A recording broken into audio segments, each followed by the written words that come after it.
think so. Yeah. All right. Welcome to the Everwind Chronicles, Chapter 5. Really smooth intro here. Well-oiled machine, guys. Well-oiled machine. Oh, man. Okay, here we go. Somebody coughed and delayed us for like 10 minutes. Yeah, we all had to flee for a while. And on a serious note, thank you for joining us. We are all here trying to stay sanitized and keep our distance as much as possible. But here to hopefully provide you some laughs and just general entertainment with our storytelling while you're stuck inside, trying to stay healthy. On that note, if you weren't here a few minutes ago when Larry, the founder of Happy Action Fun Time, did his speech, tonight's stream, we are going to be taking any donations that we get and donating them to the North Carolina Artist Relief Fund. Yep. The reason we're doing that is because one of the sort of overlooked communities that are heavily impacted by this is artists. Actors, musicians, visual artists, anybody whose livelihood mostly depends on people gathering together. Well, that's obviously not happening anymore. And so these are people, a lot of people who are not making a whole lot of money are being very impacted by this. So if you do any donations today, there's a tab down at the bottom for tips. Anything that you donate through that will go to there, or if you prefer, you can type !relief and in the chat, and it will provide you a link directly to NC Artist Relief. So either way, they're going to get all the money from tonight's stream. So please donate that there and help us out. I mean, Everwind Chronicles is a story that we are all telling together. We are storytellers. And the story that we want told during this time is not one of just fear and scarcity, but one of supporting and coming together to help each other out. So please do that. Yes, thank you. On a second note, if you were here a second ago, you saw our brand new intro, which is Right. Beautiful. awesome. Yeah. Forgot about that. Yeah, with a lot of cool footage, and you'll see the intros to each of the characters and everything, with our own theme song and all kinds of good stuff, and we're pretty excited about that. A theme song written by our DM, Doug, by the way. I know I'm not on camera, but you can see. Yeah, duh! Yeah, a lot of fun just learning how to write that kind of music. So It was good. That was real nice. And the video shot between our guy Jeb and our friend Kevin. Thank you, Kevin. Yep. all right, and Chris will be joining us shortly here. I'm just a little bit behind. Yep. Chris, our lovely elf Easy. Yep. But That's a good fit. all of that being said, we're going to jump right in here. And I am hoping the music is playing because we don't hear it in here. So I'm just going to It's gonna be really awkward tonight. have a little bit of technical difficulty there.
All right, sorry about that. A little bit of technical difficulties. I think we've got it worked out now. Everything is smooth and professional here. No worries. We can edit that out, right? Sure. live or We'll anything. fix it in post. Yeah. Larry, we'll fix it in Oh, post. absolutely, absolutely. Guys, this wasn't in the script. Sorry. Dude, I said, you didn't get the new draft? This wasn't the script, actually. Oh, yeah. I didn't Last send minute out the new edits, draft. you know. Yeah. We have to seem very genuine. Yeah. Like we're. All right. Okay. All right. Wrangling us in here for a second. Let me do kind of catch us up, and then we will dive back in. Life follows a strange path, and that fact is not lost on the party as they are shown to their rooms within the keep of the late Duke Polton. As they walk, they reflect briefly on the momentous circumstances they found themselves in. Brought together initially by the need for money and finding they work well together during successful bounty hunting adventures, they are eventually hired by Polton, the Duke of Midreach, to find his daughter Selena and possibly other children that had been kidnapped over the last 6 months throughout the region. On their search, they were attacked by an apparently apprentice necromancer who had a letter from a mysterious person signed Belladonna Rixa, ordering him to find a certain unnamed child. When the children were eventually found, it was discovered that they had indeed been kidnapped from abusive parents by a middle-aged peasant couple and a group of fey creatures who found it amusing to kidnap these children and watch the resulting distress in the surrounding communities. After hearing their story, including Selena's brutal tales of abuse at the hand of Polton and especially his wife, Duchess Hedona, the decision was made not to bring them back to the Duke. But the couple had another concern in the meantime: what to do with the children during the oncoming winter, as they certainly couldn't keep a group of children outdoors, even in the best of hiding spots, through a cold, harsh winter. One fae with them, named Storm, said that her brother Cithrus could help by showing them a way to the Feywild, where they would apparently be adopted and protected by their mother, the Sapphire Queen.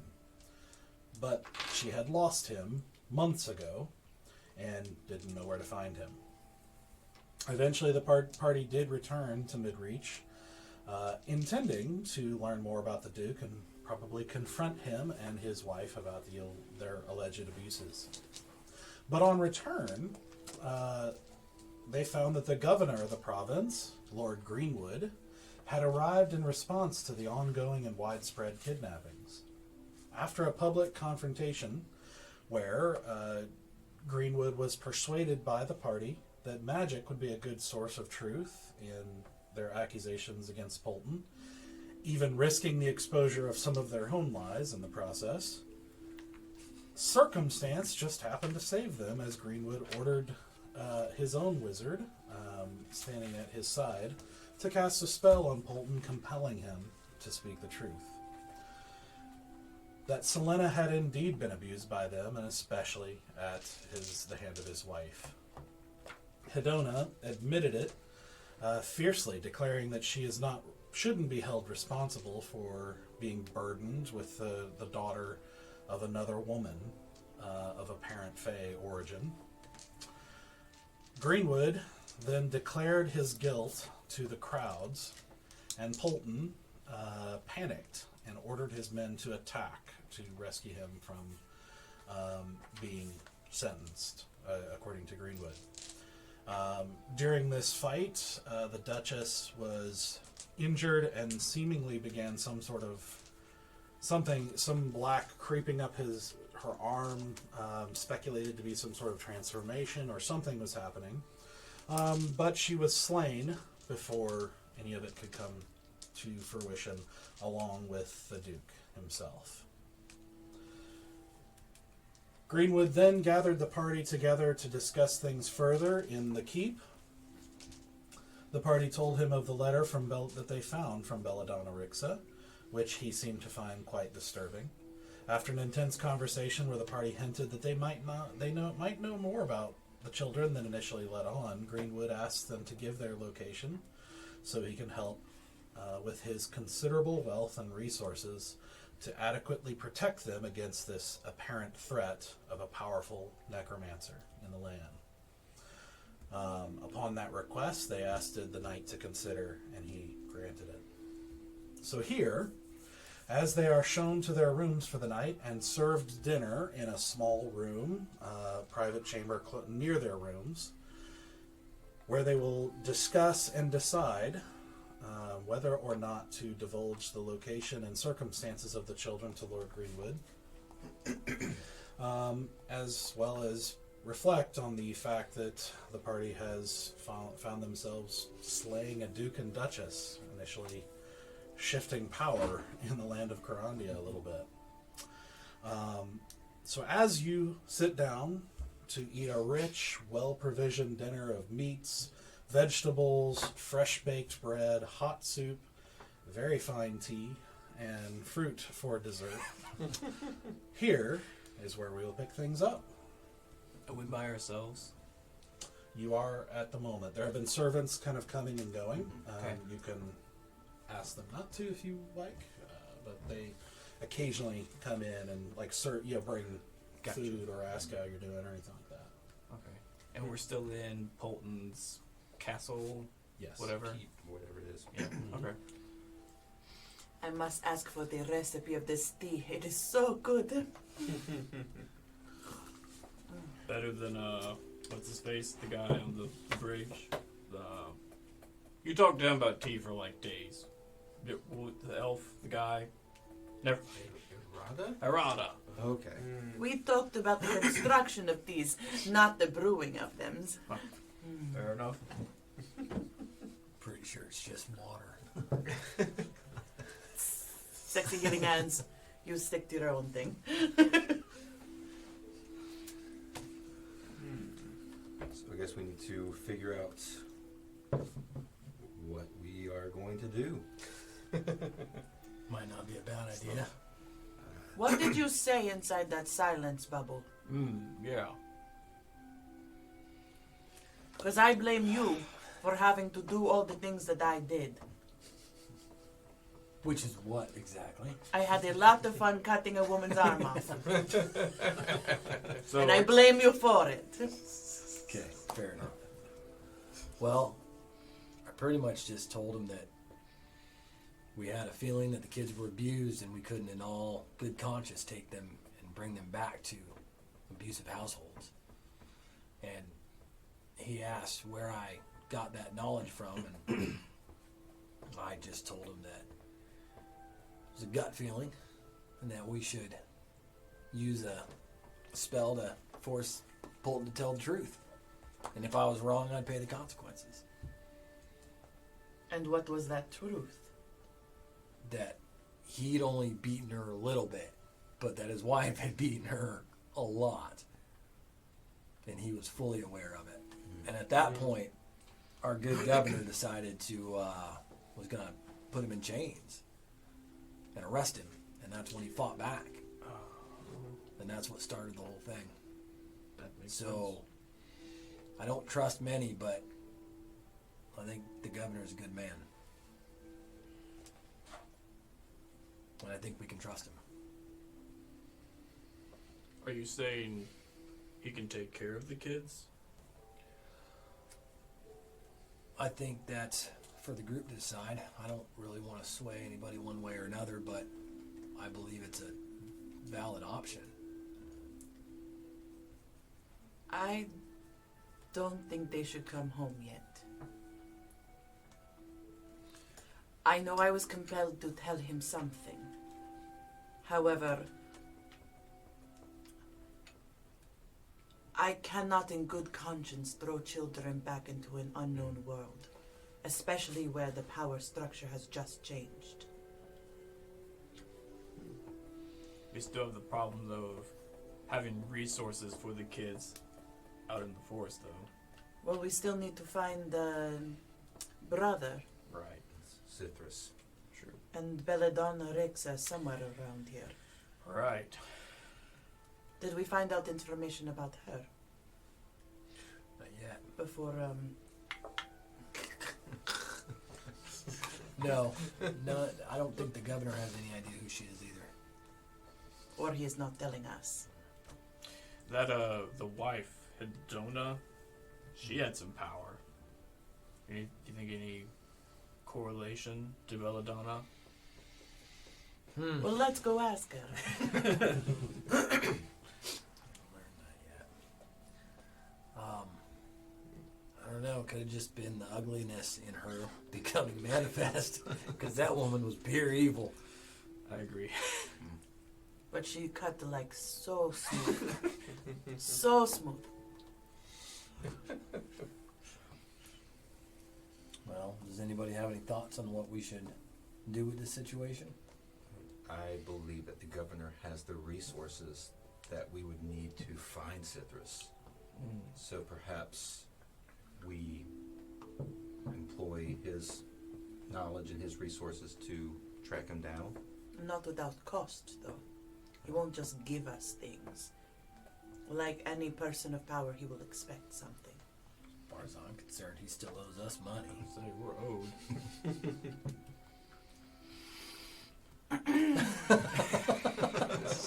This is true, yeah. What do you think, Easy? I think that this is wise. Lord Greenwood is a good man.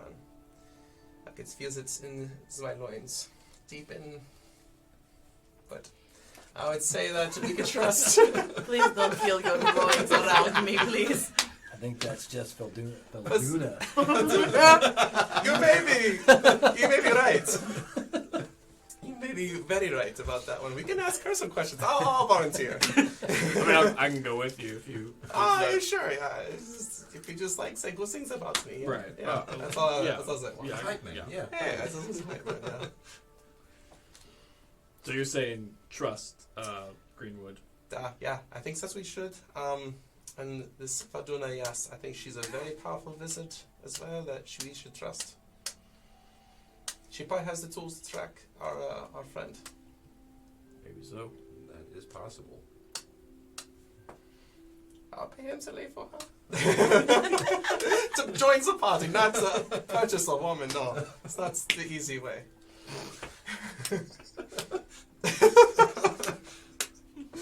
Make that joke again, and I will show you how quickly these blades can enter and leave their sheaths. Oh, okay. Sorry, Fräulein, I wasn't trying to offend you. Is that the hard way or the Asura way?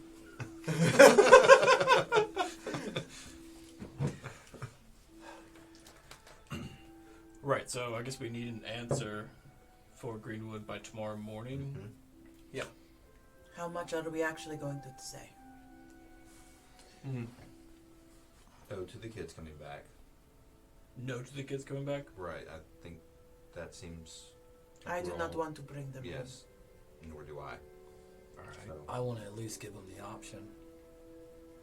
He said they don't have to go back to their parents. They could go back and be a ward of the state with him, which isn't a good life, but Faye's is a dangerous place. And I don't want to take the responsibility of committing kids to a dangerous world. I assure you, no matter where they go, there will be danger. So then shouldn't But they get to choose? To have freedom is beautiful. And then they should have the freedom to come home if they wish. If they wish. I mean, we should at least let them know that there's the option that they can come home and that Polton is gone and that they don't have to go back with their parents. it may also take a little time to find them again, because they're no longer in the last spot we left them. Well But then, to say we have an acorn. Wait, Oh. I suppose a walnut. I thought. Walnuts. Sorry, Magic walnuts. walnut. then I why mixed it with my not? acorn. Which one is it? I don't know. Then why not 2 acorns with 1 stone? Yeah. If we have to go seeking the children to give them the information anyways, then why not go on search for the brother at the same time? Man, we need more. Let's talk to Greenwood, get information because we still don't have anything on the brother. We have no idea where he is. Well, we know that he does not look like our little friend. Okay. The sister and the brother do not look alike. So we know we have that place to this is start. true. Yeah, that's one clue. Better than no clues. Right. So give the kids an option. Mm-hmm. Enlist Greenwood to find Cithrus. Mm-hmm. Or at least see if he knows To anything. assist us in finding. Yes.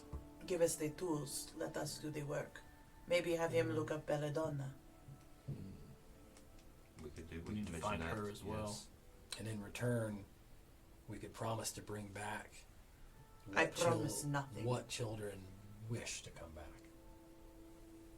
And if none do, then we'll see them to a safe place that's not here. Mhm. All right.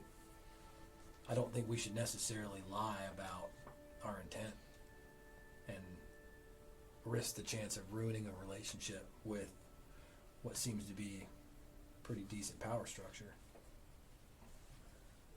That is the problem with power structures. They always look decent. We can't check on the Feywild, but we can check on Greenwood's estate. Just see if it's safe or not. Or just check it out and see what's there. That's fair. I don't even know where he lives, though. I assume it's easier to find in the Feywild. Sure, but that's a little bit of a detour. And the kids may not even want to come back, so Right. Yes. Okay. I think we have a game plan. As much as we can ever make one be As we can with make us. one. Yeah. Now first, That's we it. should definitely make sure that the necromancer is dead this time. I mean, but we have. How do we make sure? We I'm killed not him the twice. one that killed him. Which I was time? in the other side of the swamp. No, we can kill him just fine. That's not our problem. And I, Keeping him then. Yeah. Alright. and I was dancing. Okay, alright. That's an interesting dance. I haven't seen that. All I really want is to It's very continue to thrilling. drink my there tea, you go. enjoy some meals, and finally sleep in something that is not rock or smells like bear. I think I smell fine. I don't. All right. That,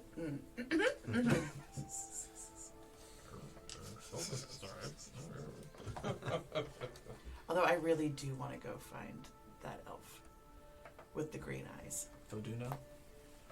I really do. Okay. So you're. Well, first, are you guys done with the dinner conversation? I think so. I think so. I'd like to find a servant, but figure out where my room is.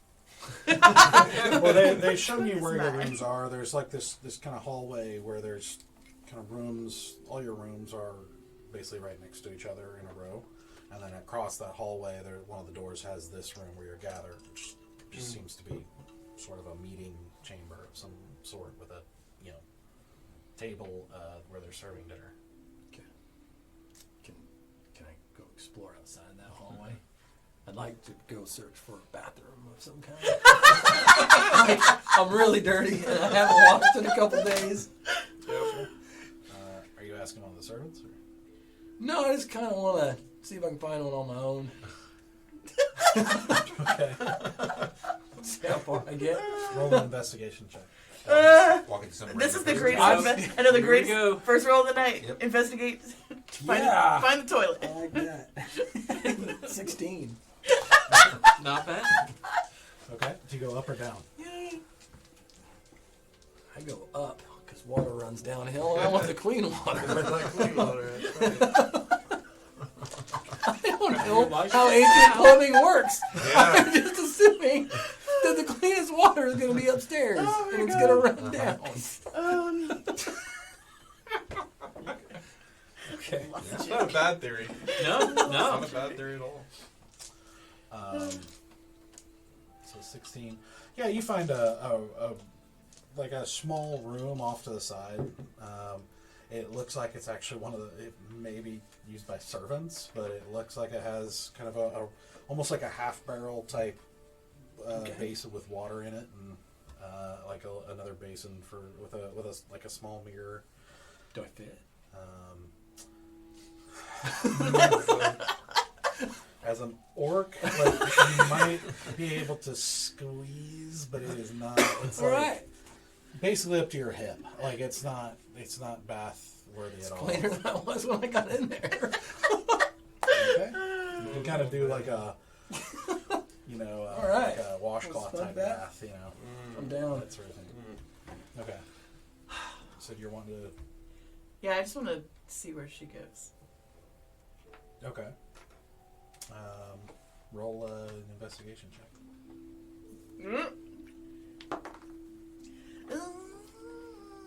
12? 12. Do you go up or down? Down. Down. Okay. Well, I mean, the first place you go is you kind of go back to the room that you met with, kind of the main room that you guys were talking with Greenwood with. And you can kind of hear him talking. And do you want to? Are you trying to do this quietly, or are you? Yes. Roll a stealth check. Of course. Actually, I haven't checked the name of my die tonight. All right, we're living dangerous. Unknown die. Oh shit! Nope. It's also almost really good. I know it was almost good. 14. 14. Yeah. Okay. Thank Yeah. God for that modifier. Yeah, so you kind of listen. You come in and the door's kind of cracked open, like the door to this kind of main chamber, and you roll a perception check. Okay. I know. I wanted to do a bunch of things. I know. I'm sorry. Well, okay. 16. Okay. So you can kind of hear because the entrance is over here, and it's kind of a long room. You're able to hear bits and pieces, and he's got several kind of men in there with him. One that looks like a soldier, and a couple that look more plainly dressed, but nice, very nice.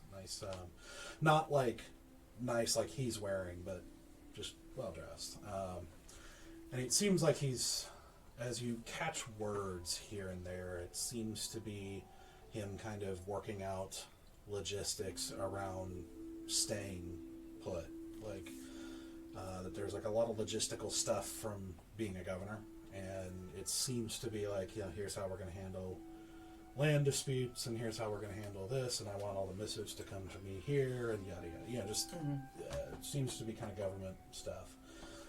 You do see the wizardess the whole time, just kind of standing there like she always does at his side. How long do you stay there? Until they start to break up. Like, Okay. until people start to disperse. Okay. You do hear footsteps coming behind you. Okay. Are you trying to hide? What is there any door or anything or alcove or anything super nearby? Well, essentially, this is like it's a little bit bigger hallway that kind of comes in a T shape, like leading up to this double door area that goes into this room. So there's like hallways with other rooms and stuff going this way, and then a little bit kind of bigger hallway going back this way. I would you're like. hearing footsteps coming down that way. Then I just like to duck the corner and start to mess with my boot. Great. So you kind of duck in, trying to silently and quietly, and you just see what looks like a servant holding like a jug of some kind of liquid going in, and a couple minutes later comes back out. You just get the impression that they're getting served as they would. periodically here. So you're trying. So they stay. Roll another stealth check. One more. All right. Taking risks. 12, because I know what my stat is. Okay. You don't get the impression that the servants are are exactly looking in the corners for assassins. They're just kind of going. They seem to be kind of doing their thing, and you hear occasional, if they cross paths, they'll stop for a second and kind of whisper and kind of gossip a little bit because they have heard what has happened, and kind of the general worry and what's going to happen to us, and different, just all the kind of questions that you imagine servants might ask in that sort of momentous occasion. But they kind of come and go, and you see them kind of coming and going through there. But the group that's in there, and you see one of them leave and another one come, and just a few different people kind of come and go from there. But they're there for probably a good 3 more hours. Ooh. Quite a while, just kind of conducting business as far as you can tell.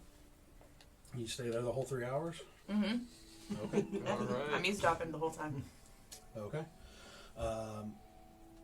Eventually they finally dismiss and the others leave, and Greenwood walks out and walks down the hallway with the wizards at his side. Mm-hmm. Are you trying to follow him? Yes. Right. Roll another stealth check. Okay. I'm playing real dangerous. I don't know which one I could die tonight. Oh, yeah. All right. Found it. 18, 19, 20, 21, 22, 23. 23. Okay. There she is. Okay. So you follow them, and they're not talking. They just walk up, and you're kind of, keeping to the shadows and making sure you're being very quiet and kind of walking on the balls of your feet, that sort of thing. And they don't seem to notice you immediately, and so you follow them upstairs where they go to what looks like a really nice hallway with red carpet and what looks to be a clearly nicer part of the keep, where you imagine the Duke and Duchess stayed, but also any kind of really special guests, that sort of thing, high noble type guests. As you kind of follow them, you can see into rooms with really nice ornate furniture and beds with the draping and the canopy beds and that sort of thing. And you see they go to a room, and Greenwood kind of mumbles something to her, and you don't really hear it, and he enters a room and closes the door behind him. And she keeps walking. Are you Following her. All this just to see if she's single. Crazy. Okay. So you follow her, and she goes across and down to the left into what looks like another kind of arched double door. And this one kind of stands out from the other doors, and so you might imagine it to be where the Duke and Duchess stayed. And she goes in and kind of pushes the door closed. What do you do? I'm trying to catch the latch before it closes. Okay. Make let's see. Let's do a sleight of hand check. Okay. Please. Okay. 17, 18, 19, 20, 21. Okay. All right. So you The circus kicking it tonight. okay. So as the door starts to kind of fall closed slowly and everything, you creep up silently and just manage to get your fingers, and you actually kind of do a little bit of a subtle motion right there to slow it, so it's not just Don't crush these fingers. it's really well done, and you kind of hold it just at a finger length to be able to kind of see in, and you can see in here there are candles like lanterns, like candle lanterns lit throughout the room, so it's fairly well lit. You see her, and she kind of stops and like looks around for a moment, and then she starts walking through and kind of going through different things. She goes to what looks like a big desk and is just kind of like looking through some things, and you see her do this kind of around the room a little bit. You can't always see her because of the crack of the door. And you're also kind of trying to stay back so the light doesn't like go right in your face. You maybe even put your foot down to keep it where so your fingers aren't sticking through the door. But you do hear, even when she's out of sight, you hear just kind of faint rustling and that sort of thing. When she does go to the desk, she opens one of the drawers, or she tries to open one and it's locked. And you see her kind of like whisper and do something, and you hear this, and she opens the drawer, and she stops and looks at it for a second, and just kind of like, you see a head tilt, and you see her kind of pick something up, and it looks like a small black ring. And she puts it on the desk in front of her and kind of like looks it over very intently. And she whispers something and kind of does a motion over it, and then you see her kind of like visibly recoil, and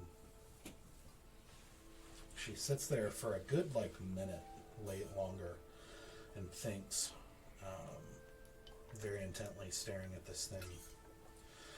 And she kind of scoots the chair back a little bit and stands up, and she kind of puts her hand out like this and starts whispering something, and she kind of frowns, and then she tries again, making a slight different motion, doing something else, and you see like the rings start to like vibrate on the table. Are you still just watching? Just watch to see what happens? Don't give up now. I'm slowly starting to open the door a little wider. Okay. Yep. Make another stealth check. Oh, this is not going to work out well for me. Okay. All right. 19. We're still doing good. I think maybe. It's that +6. Right? It's that +6. Right, it's a big move. You see her. She seems pretty focused on this endeavor and is like whispering, and you see like this kind of single bead of sweat kind of come down, like right down the side of her face. As she is whispering and everything like that, she finishes this thing and makes this twisting motion, and you see the ring suddenly goes, and there's an explosion as she kind of like rocks back a little bit, and you actually feel the door like push against you as you're trying to open it. And she kind of steps back for a second, and you actually have to like. It takes you a second too, because there's this flash and it like blinds you for a second. As your vision kind of clears and everything, you see her kind of like holding her head, and in the desk in front of her is just this kind of big black mark of like scorched desktop.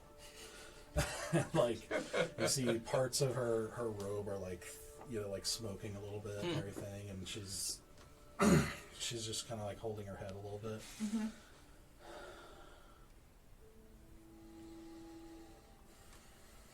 And then she starts looking around,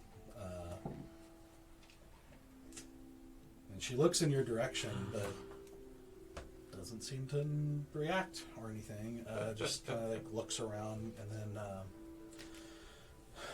and she kind of nods and starts heading towards the door. Are you staying for it? I'm gonna.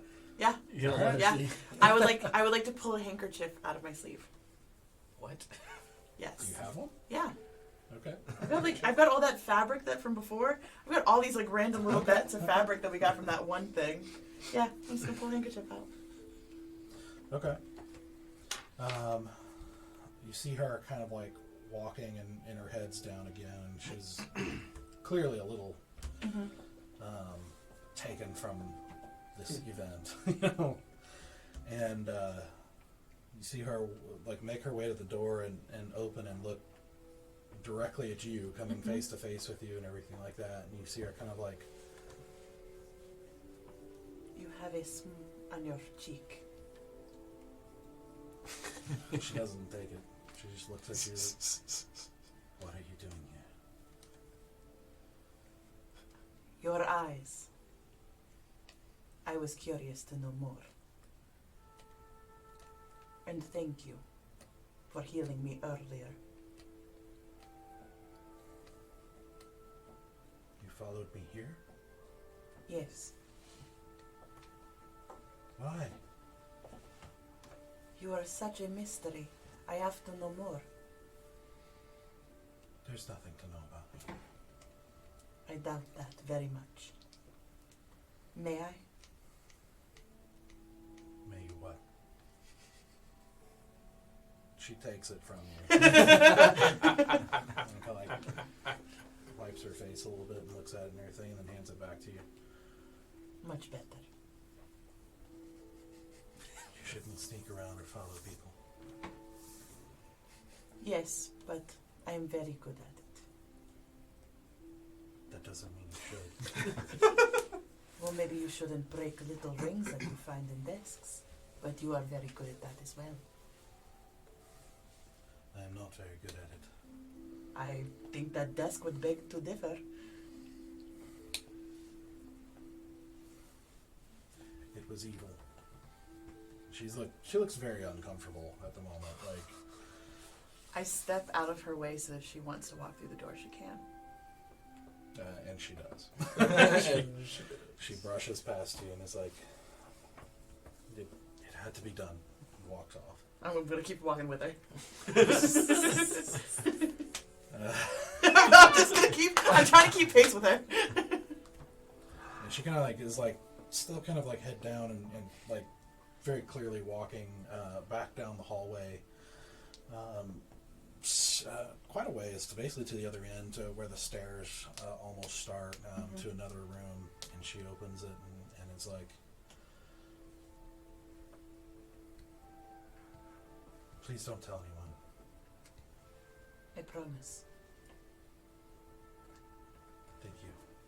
And then she closes the door. Okay. I'm gonna leave the handkerchief at the door for her. Okay. Just off the doorknob. Yep. I'm putting the handkerchief on the doorknob. For you. Rings were exploded here. Okay. You going back to Yeah. your room? Okay. Anybody else wanting to do anything before you sleep? Is there a mirror in our common room? There's a mirror in your individual room. Oh, I'm just gonna be trying on my hat. And His new hat. The new hat. You know, blue steel. Yeah. All right. That's too good. All right. Striking poses Yep. before bed. Little meditation, and then laying down on the floor. Okay. I'll probably just be looking through the spell book, just reviewing spells and stuff, thinking about Like your own spell book. yeah. Not the one spell book. Yep, that's it. It's still there. I mean, you have another one. Oh yeah, you're right. There's the one from the was it from the necromancer? Mm-hmm. Oh gosh. The one spell book. what did we get from him? I guess I'll do a history check on it. Can I do that? Well, do an Arcana check. Arcana check, sorry. Nat 20. All right. Nice. Okay. I'm really worried about my rolls, but we're good so far. Okay. Alright. So, you know that you recognize this spell not because you are fully capable of doing it, but because it's actually a spell that they show students in Vesperwind when they are warning them of what to look for in necromantic magic. Yeah. This is a spell called Animate Dead. Okay. So you are welcome to read through it on D&D Beyond or Okay. in the one. But it is just a little bit outside of your skill because it's a third level spell. Yeah. Yeah. I figured So it was you higher. know maybe at some point you'll be able to. Gotcha. But at the moment, it's kind of just out of your reach. But Gotcha.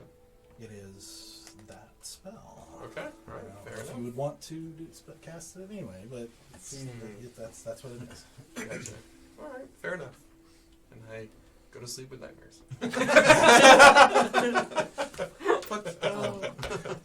I gotta do one quick thing before going to bed though. I'd like to pull out the pendant Okay. that I got from Easy. Mm-hmm. The ring is still, I'm a little scared of, and I just gotta figure out how to destroy it. But the pendant I'd like to spend time with once I'm alone and see if I can figure out if it was a one-time use pendant, because I believe when either him or I spent some time with it, we felt that it held a spell, and I want to see if I can recharge it with a spell of my own, or if it only had like a one-time use. Okay. So for this, do an Arcana check. This is from the second time we killed the necromancer. It's a natural one. And balance was had by Yeah. With a plus 0, so it's still a 1. All right. Well, Alright. What spell were you trying to put in? That is a good question. I would have picked something easy. Yeah, we would. Just easy I pasta. probably would have That's tried to put hello? Macaroni. a cantrip in it. So, Sacred Flame. We'll Okay. start it off easy. Yeah, so you examine this and realize you basically have no idea how this works.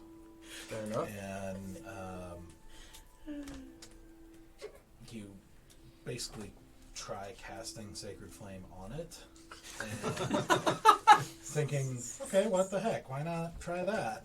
Putting it down on the stone ground and casting Sacred Flame on it. And Here we go.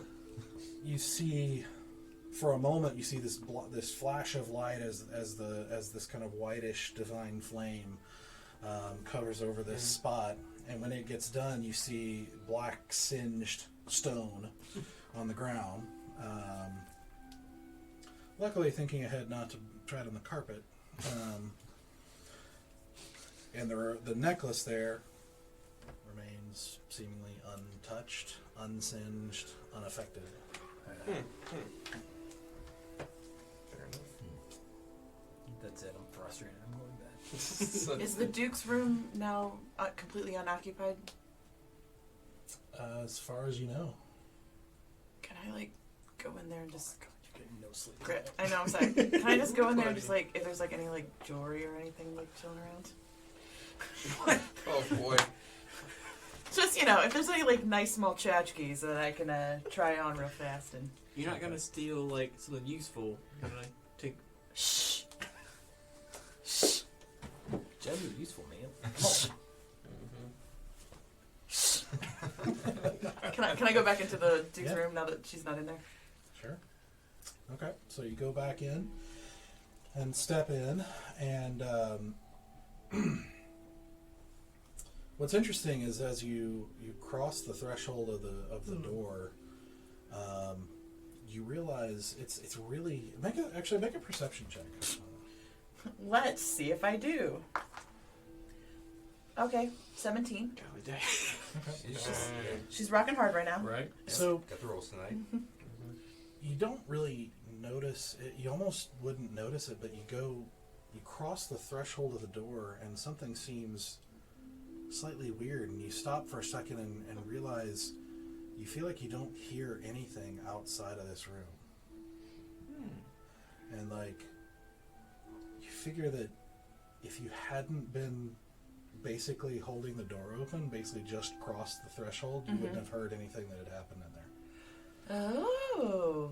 And it seems like similar to what seemingly happened on the stage. Uh-huh. there. So you walk in seeing the kind of singed, surprisingly not on fire or and not completely destroyed, but this desk that seems really solidly built and but blackened across the type in this kind of like burst pattern where the ring once was.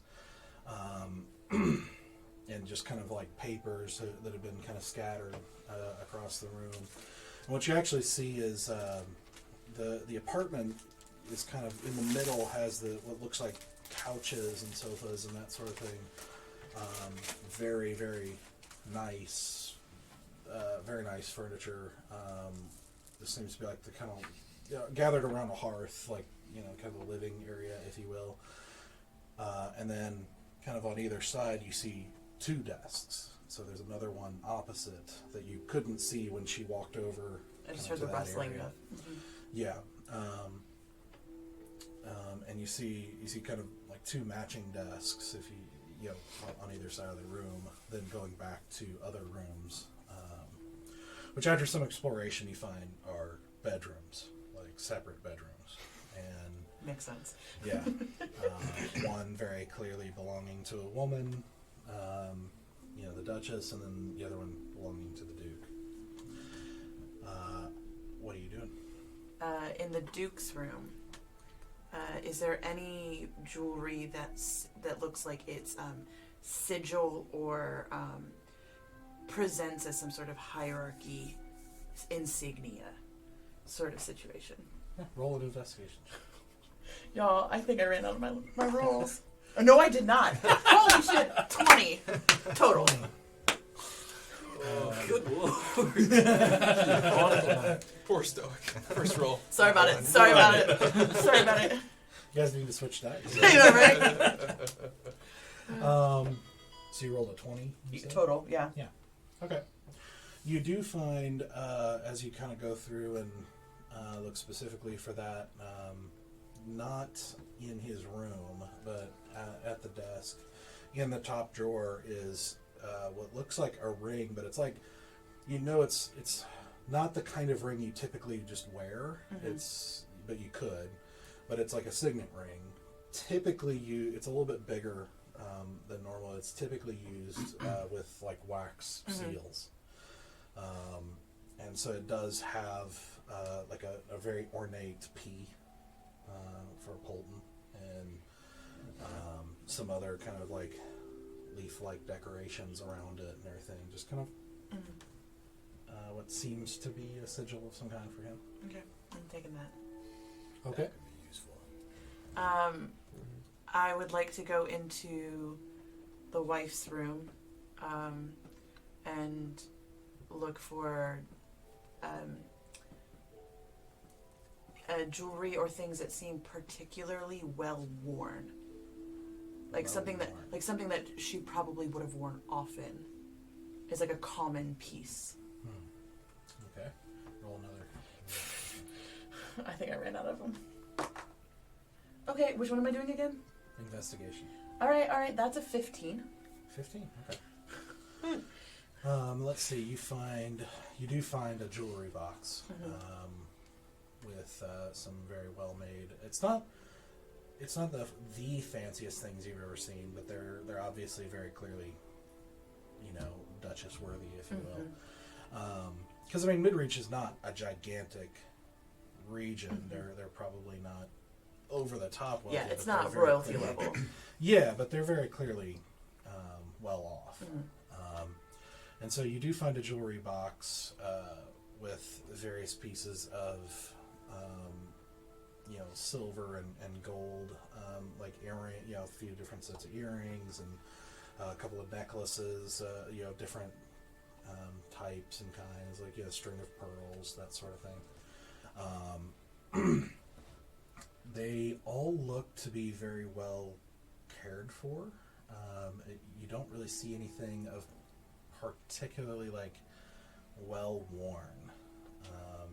You get the impression that these are probably kept really well to prevent that sort of thing, as well as having the luxury of some variety to not have one that they just wear over. Gotcha. I would like to grab a pair of silver earrings, and a ring that has a deeper jewel tone, like a ruby or a sapphire, or something that's like a darker color. Okay. Let's see. You do find. Or especially if there's one that's like purple and blue. Okay. Yeah, you do find. I was about to say you do find one that has kind of a small triangular amethyst in it, which is kind of a purplish jewel in there. And then, of course, a set of silver earrings, each kind of in the shape of leaves. Just very simple. Yeah, I'll just take those. And on my way out, can I grab a gown? Sure. Yeah, so you go over to her wardrobe and see, open that, and you just see, probably about 12 different nice dresses in there. Blue. Blue? Is it light or dark? Dark. Dark blue. Okay. Okay.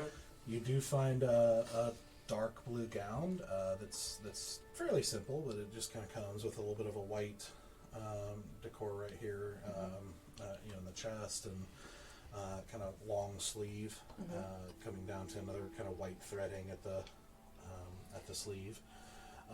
It's not velvet, but it's kind of a softer material, like a silk type material.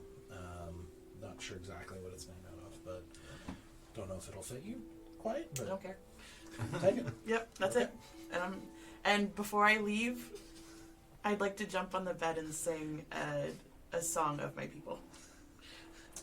Because I'm in a bubble of silence, right? Okay. I'm taking bold risks. I'm taking bold risks here, y'all. However long it lasts. Yep. Taking bold risks. So you jump up and down singing. Something that would be in infernal. So like, basically like would be like a kid's song, like "Row Row Row Your Boat" or something like that, but it's an infernal. Do you want me to sing it? Yes. Okay. Rati solava, rasti volatara. Okay. His guards come rushing down. Get in the dress! Get in the dress! Jump out the window. Okay. Anything else you're doing? That's in that it. room? That's it. Although, no. Okay. On my way out, can I just do like a scan of if I see any of the letters or pieces of paper that have the same handwriting and belladonna Rixa? Okay. Roll an investigation check. Y'all, I think I overstepped my bounds when I started singing in an infernal. Worth it though. Oh, Worth it, though. I did. Yeah, it was the end of it. What was I doing? Investigation? Yeah. 7. 7. Yeah. Okay. I wore my welcome.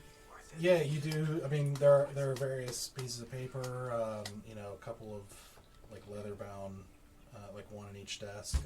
Books. There's, so there are just papers and letters and stuff, but it's kind of hard to tell for sure, like what handwriting belongs to who.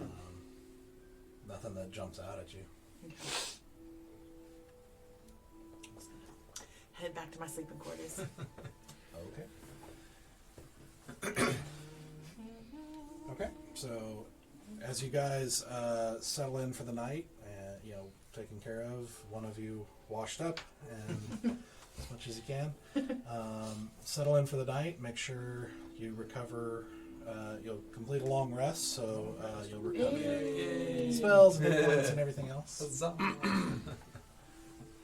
she didn't. She's got one spell back. Sweet.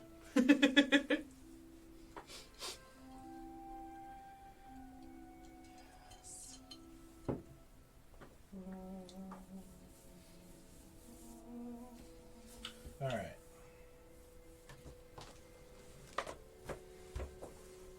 Oh, I'm on the wrong set of notes. That's why I'm confused. All right. So as you guys wake up and head into, kind of get yourself together and head back to that main meeting room. After they serve you some breakfast in the morning, Of course. Some feed you and bacon. everything. You go in to meet at the appointed time and walk in and see Greenwood sitting at the end of the table with Feldina, standing at her place at his side. You see a couple of other people kind of standing there as he's writing some things, and hands one to one, writes a few other things as you guys kind of wait, kind of watching this happen. Hands another one to another one, and then he looks up at you guys and says, "Good morning. Have you been fed?" Very well. Yeah. I trust you slept well. Yes. Yes. Wunderbar. To business. To business. Have you I've given you the night to consider. What decision have you come to? Who would like to say it? Well, Not me. This we're going to go back. Correct me if I'm wrong. We're going to go back to find the kids. We're going to tell them that you have offered to let them stay with you, or have offered to let them come back to the village, and we'll let the kids decide. I see. You let them decide whether to come home Yes. to their own homes. Or to yours.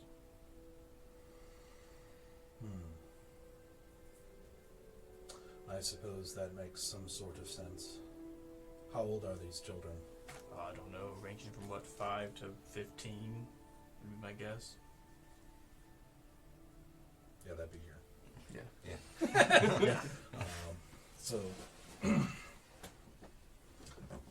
do have some concern over a 5-year-old making such a decision for themselves. If it makes you feel any better, there are guardians there that could help them with these decisions as well. Guardians. Older people, adults. Tell me more. Nope.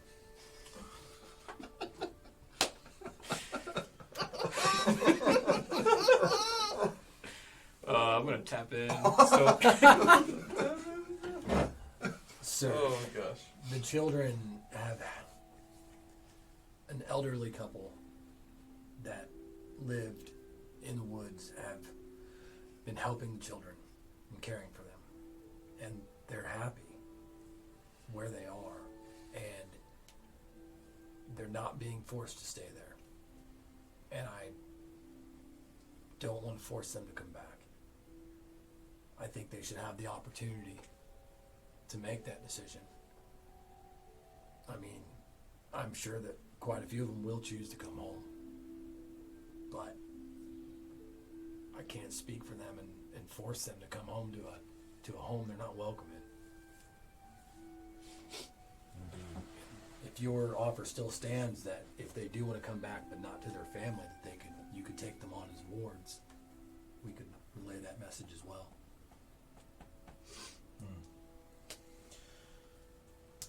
Yes, and the thought occurs to me that young Selena has nowhere to return to.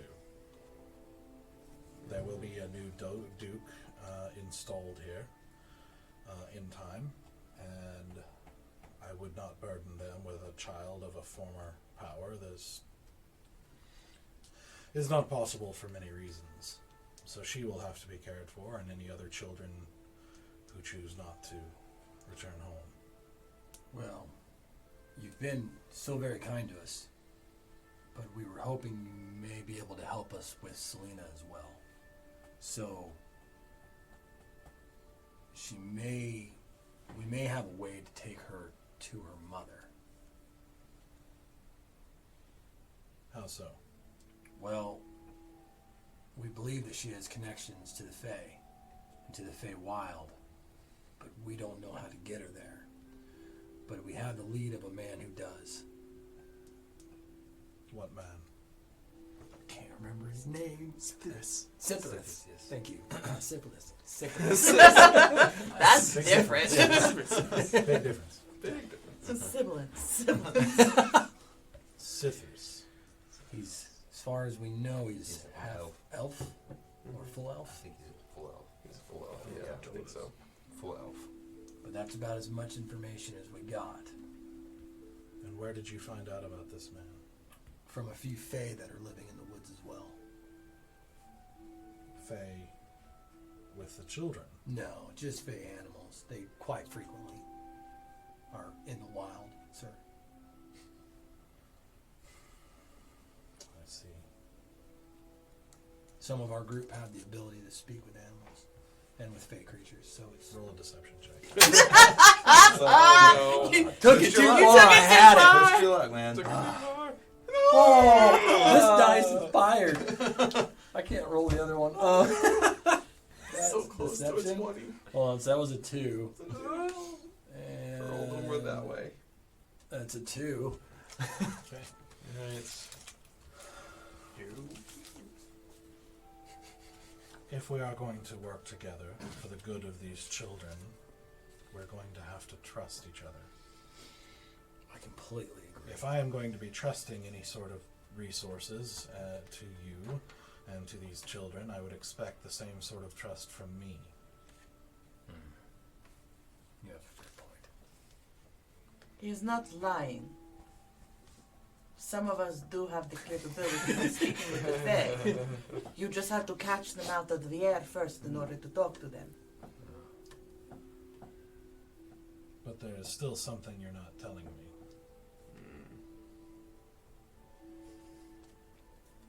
The Fae might have helped the children escape.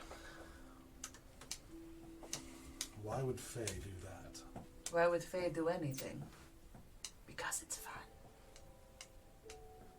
And so these Fae helped these children escape their circumstances to this elderly couple, you say. As far as we understand it. And this is where you left the children, in the hands of a handful of Fae creatures and an elderly couple in the woods. In our defense, we know that that's not a permanent solution. That's why we're trying to help them. Sounds really bad when you say it like that. You say it out loud. Honestly, I see nothing wrong with it. What makes that situation any worse than where they were before? I do not claim to be an expert on such creatures, but everyone knows fairy tales, and there are as many dark fairy tales as there are light. As such, I don't think that trusting the Fae is an entirely wise suggestion, nor leaving a dozen children out in the middle of the woods with an elderly couple without adequate protection at the mercy of creatures we don't understand. But it's better to leave them in the hands of people who will beat them at night. No. I do agree that they are best, in my judgment, best not to return. If you wish to give them that choice, I suppose I'm not one to stop you. As I said, Selena will have no choice, but we will have to figure out something for her. As such, I propose this.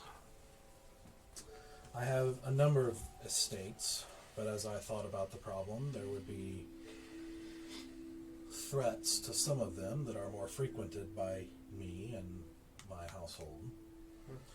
If they somehow become aware of my involvement in protecting these children, if this necromancer, this Belladonna Rixa, becomes aware of my involvement in any of this, we need to add another layer of defense and best something that they may not know about. As such, I propose I have an estate to the north in Borma, which is just south of the Pale Mountains, just inside the border. It is fairly remote and, in its own way, beautiful, laying out in a open area with a view of the mountains. It is not a place that I have frequented. In fact, I've only been there twice, and have not been there in a number of years, but my people do maintain all of my estates in the absence, so it is always fit for living. My proposal is that the children are taken there, where they will be provided tutors for their own education, as well as all their basic needs, and I will station men there to remain vigilant and protect that land should anything foul of intent come upon there. What do you plan for these children as they get older? Well, once they come of age, it will be up to them. We will, if any of them show interest at any certain age to certain crafts, as is possible, we will do what we can. Would the elder couple be welcome as guardians? That can be arranged, yes. The Fae, however, I do not think it would be a good idea. As unpredictable as they are, I'm not sure that would be the greatest idea in that. They would That find it place. boring anyway. You may be right. But what is Selena? Is this deal for her as well? She would go there, yes, along with any children who choose not to return. Just so we're clear, you don't have any information or any resources to help us find Cithrus.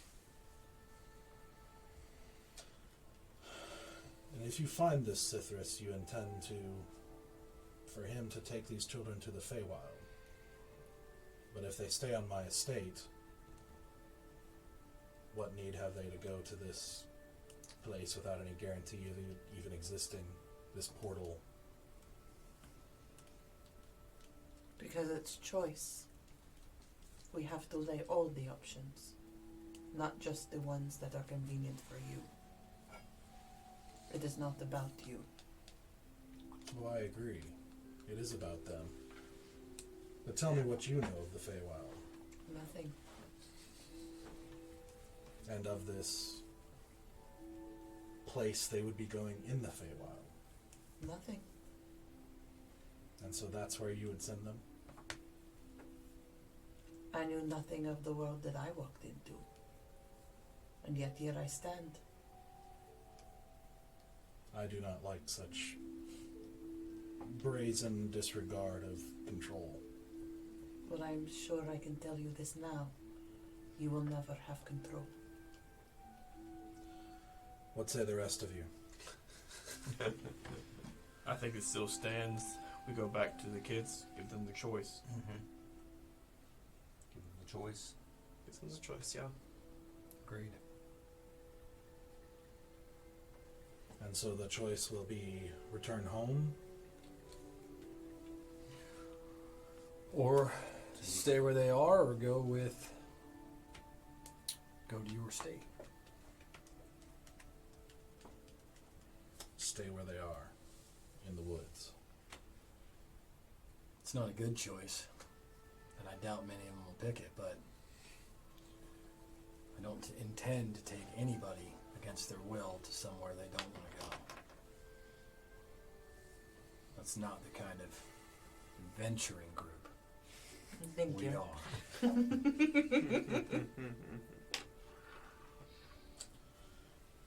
You put me in a difficult spot, because while I am a proponent of freedom, these are also children. And I do not trust, as I said before, a 5-year-old to make their own decisions for the rest of that is going to affect the rest of their lives. I believe it is our duty, and my duty as governor, to provide for the citizens of my province.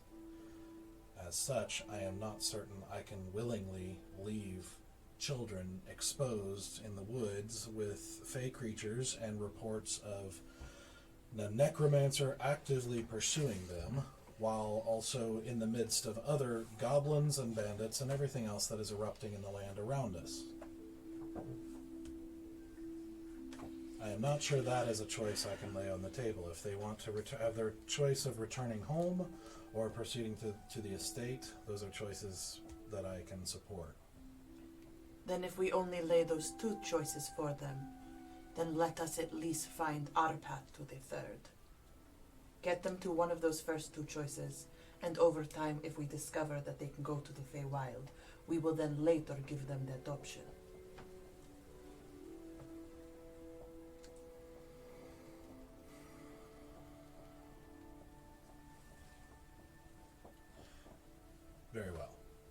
you find enough information about this place in the Feywild, and whatever creature or creatures would be caring for them, and that they would be safer and better off in that place than in my estate, we can discuss that.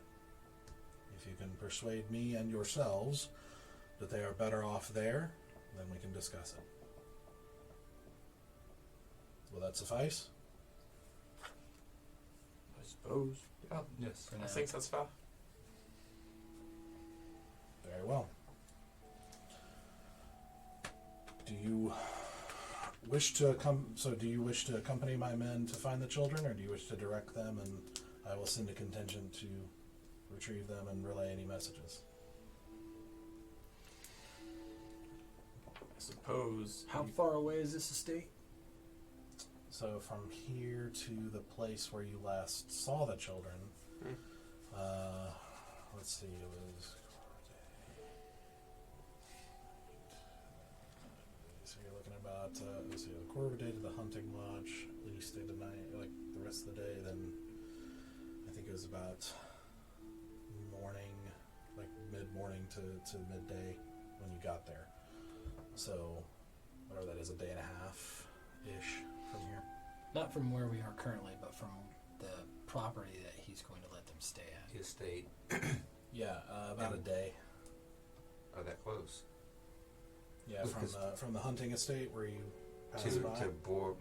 Borma. Borma. Oh, to Borma. Yeah, to his estate. That I can tell you. Because I figure that's gonna be a few days at least. Yeah. Yeah, that's so gonna be- basically, do we want to go with them to get the kids, or do we just want to send somebody to represent us? Because the problem is now the kids are going to have to meet somebody that isn't us. Yeah. I think I think we bring them back to the hunting lodge and then disperse from Well, there. That's why I want to see how far away this place is, because Yeah.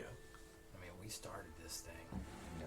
Yeah. Oh, yeah, Plus, now we're going to have to go absolutely. find the kids because they've moved. Yeah. We're the one who has the lawn in it. Yeah, on foot, you're probably looking at about 5 days, 5 or 6 days. All right. Mm. I know that I'm from the north To part. there, and then 5 or 6 more back. To Yeah. get back to where we were. Would I know anything about the about? same to get to Eldowyn, if that's where you went back to. Would I know anything about Borma at all? Because it's in the right around the Pale Mountains. You can do a history check. Come on, get that roll. 16. Hey! No, we get double You did digits. pass through it on your way. Yes. You found it to be a little bit more spread out Mhm. than some of the other parts of Carandia. It's kind of like a mix of a little, it's like slightly on the wilder side, but not quite, because through Borma is one of the kind of major trade highways that goes through it, and then eventually winds its way down to Eldowyn. Which, as you are coming through the Pale Mountains, you end up connecting to that to go to Eldowyn. Right. And so it's kind of spread out, but it is, nice in places, especially if, as the mountains are kind of in view for a long ways. Seems nice enough, but you don't really know much about like economy or history or Right. anything like that. So hypothetically, I'd be able to get us there. Well, you wouldn't have any idea where his estate Well, was. but, I mean, like we could- vaguely to the province. We yeah. could meet them there in the province. I don't want to go to Borma. Yeah, I'm thinking Hunting Lodge too at this point. No, well, no, it's more of Maybe- like I don't want to go any further colder. Frankly, That's the problem. it's already too cold. That's fair. But I think we need to at least be seen when the children Oh, are given the absolutely. option, especially for Selena's sake. So I would say let us lead the charge to get the children back to the hunting lodge, where we can, unfortunately, not Selena's neutral ground, but for the other children, a form of neutral ground in order to pass along them to the appropriate people that will take them to their next place. Yes. Yes. I don't know if Selena will go there. We might have Cross to that go when we somewhere get there. else for her. Yes. So I would say, let us meet at the hunting lodge. All right. So you will go. I'll send a contingent to Holton's hunting lodge.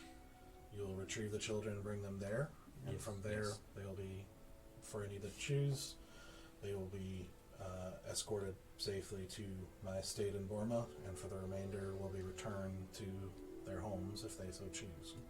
Yes. Care. Very well. That is done. Mhm. To the next piece of business. After this is over, my question is, if I am to understand, you are sellswords, yes? Adventuring party, sir. We prefer. Sell swords. I don't like adventuring party. It makes us sound What's like we're wrong? into some weird things. Yeah, we don't just fight. Sometimes we find children and bring them to hunting lodges. Okay. Exactly. But yes, money is helpful. Yes, Yeah.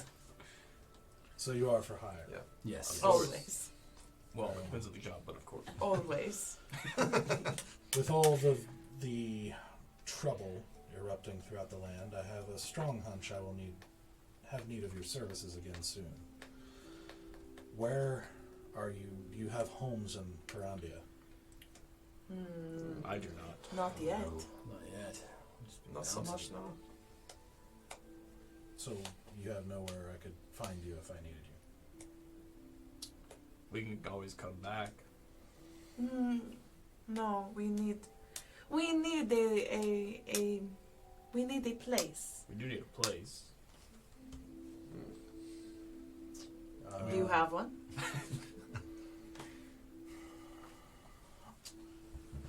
Yes. Ooh. You could temporarily make use of Eldergate Manor in Eldowyn. Eldergate Manor. You will find it in the Leaf District. We can give you directions. as to where. District. Oh, It is one of the properties I own there. that son of was gonna eat his heart out. Oh my god. That's snooties. But I will send word there for any help that I need. Mm-hmm. But someone of your particular talents, I fear, is going to become all the more useful as things continue to progress in a negative way, and the Crown, unfortunately, does not seem interested in solving these problems. There is one more piece of business. The late Lord Polton had hired us to retrieve these children, and he had hired us at 100 gold per child that we returned. And we care for these children, which is why we're willing to give them the choice. But we would still like to be paid for the ones that choose to return. Roll a deception check. That is way more. Gladly. Also, that would be cheaper. Can I guidance Cheaper? myself? What is Yeah. the original deal? No. Like, our deal would Okay. be more money than that. What's the original Dang it. deal? It was 1,000. I don't believe it was. Yes, it was. I wrote It it wasn't down. 100 per head. It was 1,000. It was 1,000 for Selena. Yeah, didn't matter what the I was kids trying to get did. 12. You were trying to get 12? Well, not all of them are going to return. Hold on. No, it was deception. I know it's a 0, so it's 8. I was trying. I just want my 1,000. If I'm not mistaken, I think it was 1,000. It was like 20 per head for I was the other looking. kids. I was and looking 1,000 back. for Selena. Yeah. It was 1,000 for Selena alive. Why did I not Yeah. write that down? And I there had was 150. no other gold for any other children. It was just 1,000 for Just Selena. for Selena. Yeah. Well, that's the one that we're not. Like, 'cause We he doing. didn't- like persuaded him to throw a little bit in for the others, but Oh, he that's didn't right, seem we to did. care We very did. much about the There others. were some coins over for the other ones, yeah. Toss a Yeah. coin to your. Sellswords? I mean, Adventuring party. I mean, Whatever we are. still not a thing. All right. So, 100 gold. Don't even. You're the worst. Why do you try? what did you roll? You said 0? I rolled an 8. You rolled an 8. Okay. It's my adder Not 0. good. But I'm handsome.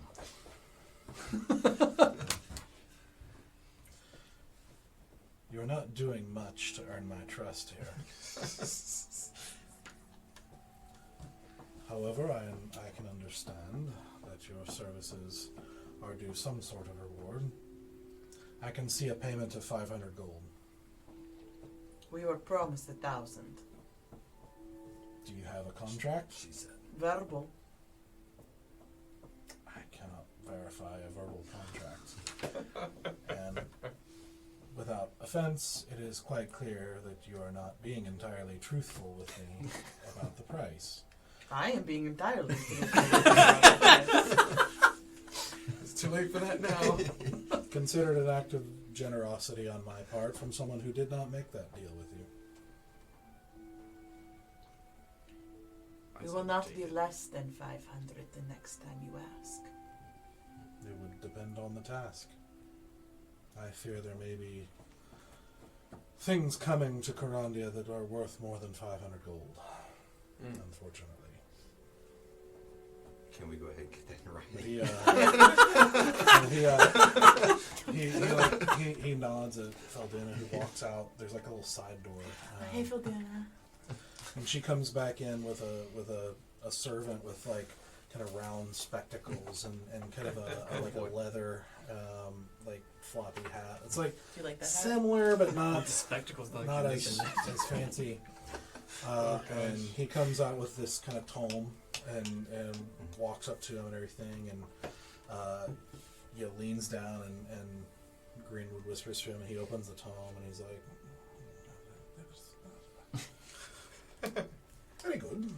It's like slaps it closed in his arm and comes back, and then comes back a couple minutes later with a pouch. And to whom will I be dispensing to? Oh, I'll take it. Bear. Yeah, me. That's me. Very well.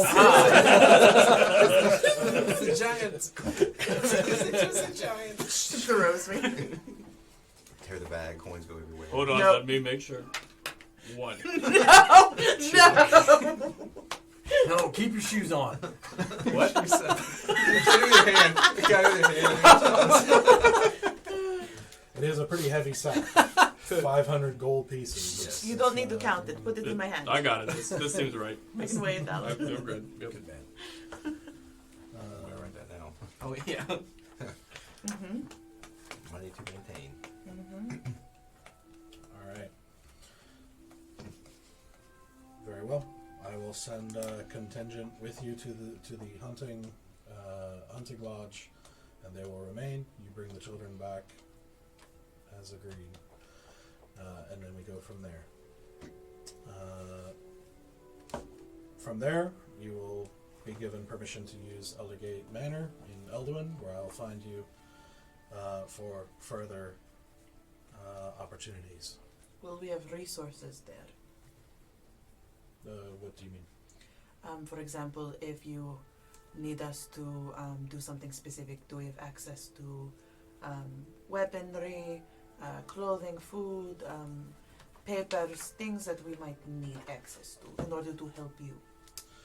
The servants will be able to provide basic clothing or food and that sort of thing, but it's not really prepared for. It's not a barracks. It's a manor for a noble. It's Yes. not. So unfortunately, it's not equipped for anything weapon-like. But Eldowyn is very well provisioned as a city for those kinds of endeavors, and there are blacksmiths and woodworkers and all sorts of things. Oh yes, we know. All right. I very much appreciate the use of Eldergate. We will definitely do our best to clear the area of evildoers. I hope so. I hope so. It is when a ruler is not doing what he should, I believe it is up to us who can do what they can. But very well. I have other business to attend to. If there's nothing else, I will send you on your way with my contingent. All right. Mm-hmm. All right. So he issues some orders, and there's some kind of frantic movement from a few different servants, and you end up outside the keep as a group of soldiers, all bearing the same kind of green and gold uniform that you saw before or yesterday during the fight, as marking Greenwood's men. And you see about 20 of them are going with you, and so you guys all head out. And Sure enough. Head to. Okay. Let's do it. Yep. We don't, Alright. we don't have to roll, we don't have to RP it, but can I have made a quick detour to the shop to pick up a bushel of arrows? a bushel of arrows. Thing of arrows. Quiver. Quiver? Thank There you. you go. A bow's like a bushel. That's a lot of arrows. Box of arrows. A box of arrows. 300 arrows. I need a bag. Like, I'm gonna, while he's doing that, I'm gonna sit on the ground and I'm gonna divide our gold into 5 equal piles. they We'll store worry in about the books. price later. Yeah, that's Or fine. my- That's fine. I figure it shouldn't be, it's pretty common, it shouldn't be too hard to find some arrows. Handbook went. Sorry. I think they got put over here somehow. Thank you. But I just figured that'd be easy enough to pick up on the way out. Yeah. Okay. Yeah, you should be able to find that. It's even here. It's pretty common to be used in like hunting and things like that. So, yeah, arrows. 20 of them are a gold. That's fine. Okay. Perfect. So just mark off a gold, and you're good to go. I'm gonna divide up the bounty and give you each 100 gold. Done. All right. So, as you guys head off with the contingent of Greenwood's men, we're going to take a break, and we will take a break for about 10 minutes or so, and let everybody go to the bathroom and wash their hands Very important. and Vigorous. everything. Yes. ABC's twice. Yeah, so we will be back in a few minutes and for the remainder of the chapter.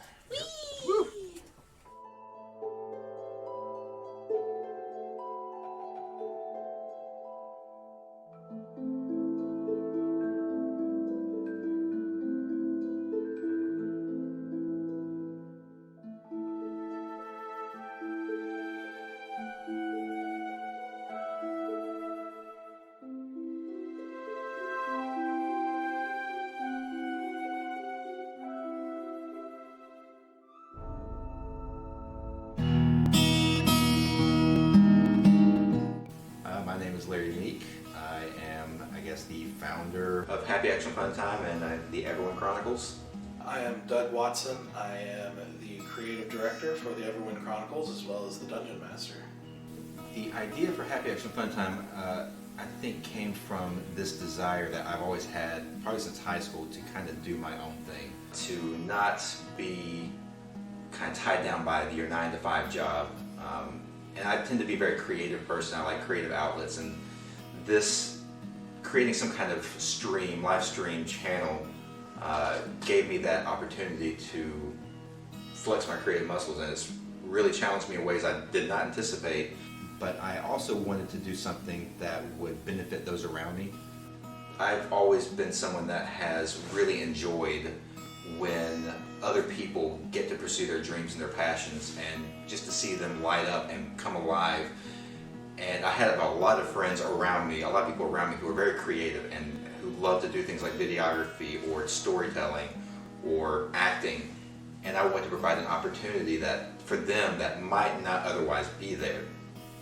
And I think the second reason I would really want to do this was because I wanted to find a way to plug in and get connected more with the geek community. It's such a fascinating group of people to be with. They're so eclectic, and it involves so many different fandoms and ideas, and to get to communicate with them and talk with them and build a community with them has been a dream of mine for a while. The reason that we decided to start with the Everwind Chronicles is partially because of our love for D&D. Especially, I'm a huge D&D nerd. to have this outlet to create a story, cooperative story with other players, other people, and get that community aspect as well was something I was very passionate about. And as I began to talk with Doug about his vision for it and kind of where he wanted to go with it, and we were talking about this, building out this universe where other stories could be told, where we could create maybe short stories or comic books or even other shows set within that universe.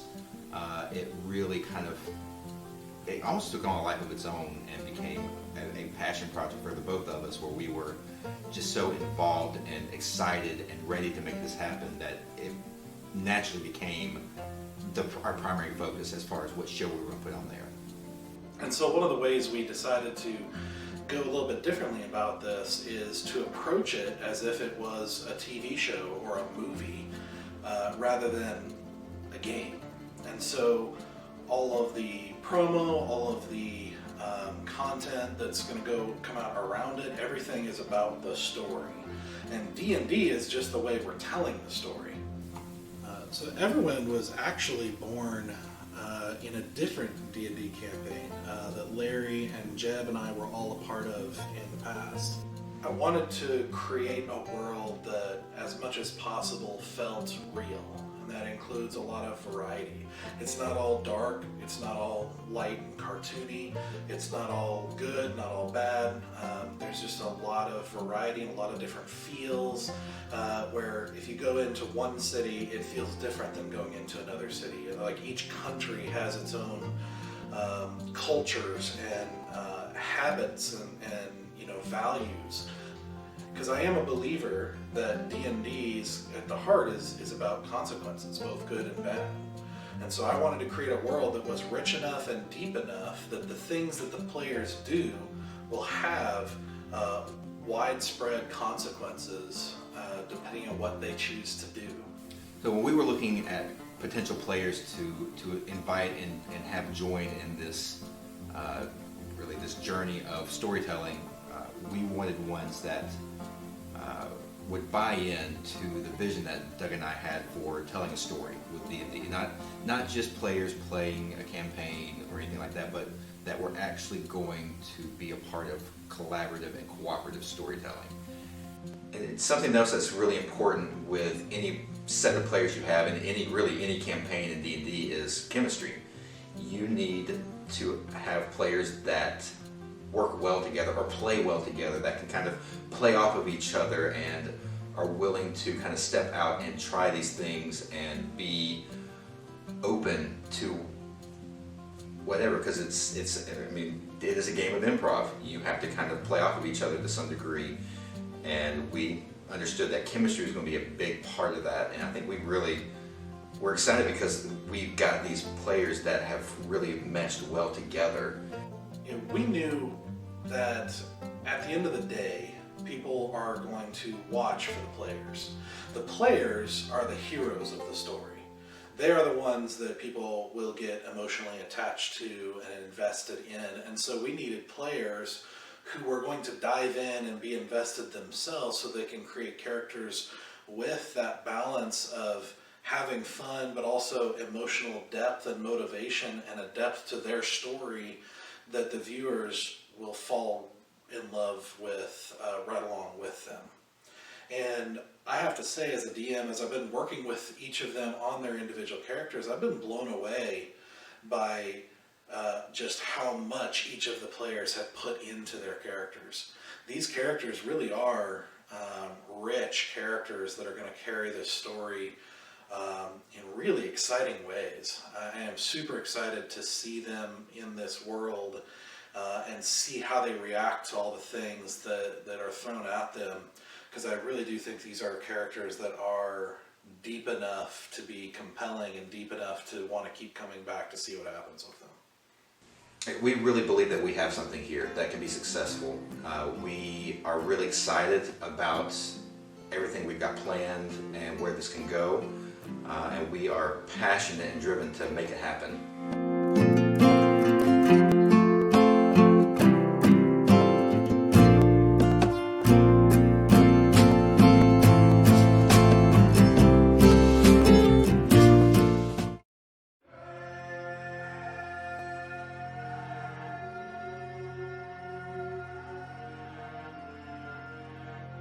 I have learned to be invisible. Invisible to those who have something I need or want. Invisible to the guards. Invisible to my enemies. I have even accomplished something no thief before me has. I have become invisible to myself, for I cannot bear to look at my own reflection. But is this all there is to me? Is my invisibility simply matching the hollowness I feel inside? I have to know who I am. I have to know if redemption is possible. So I will use all my power to seek that which terrifies me the most. To truly be seen.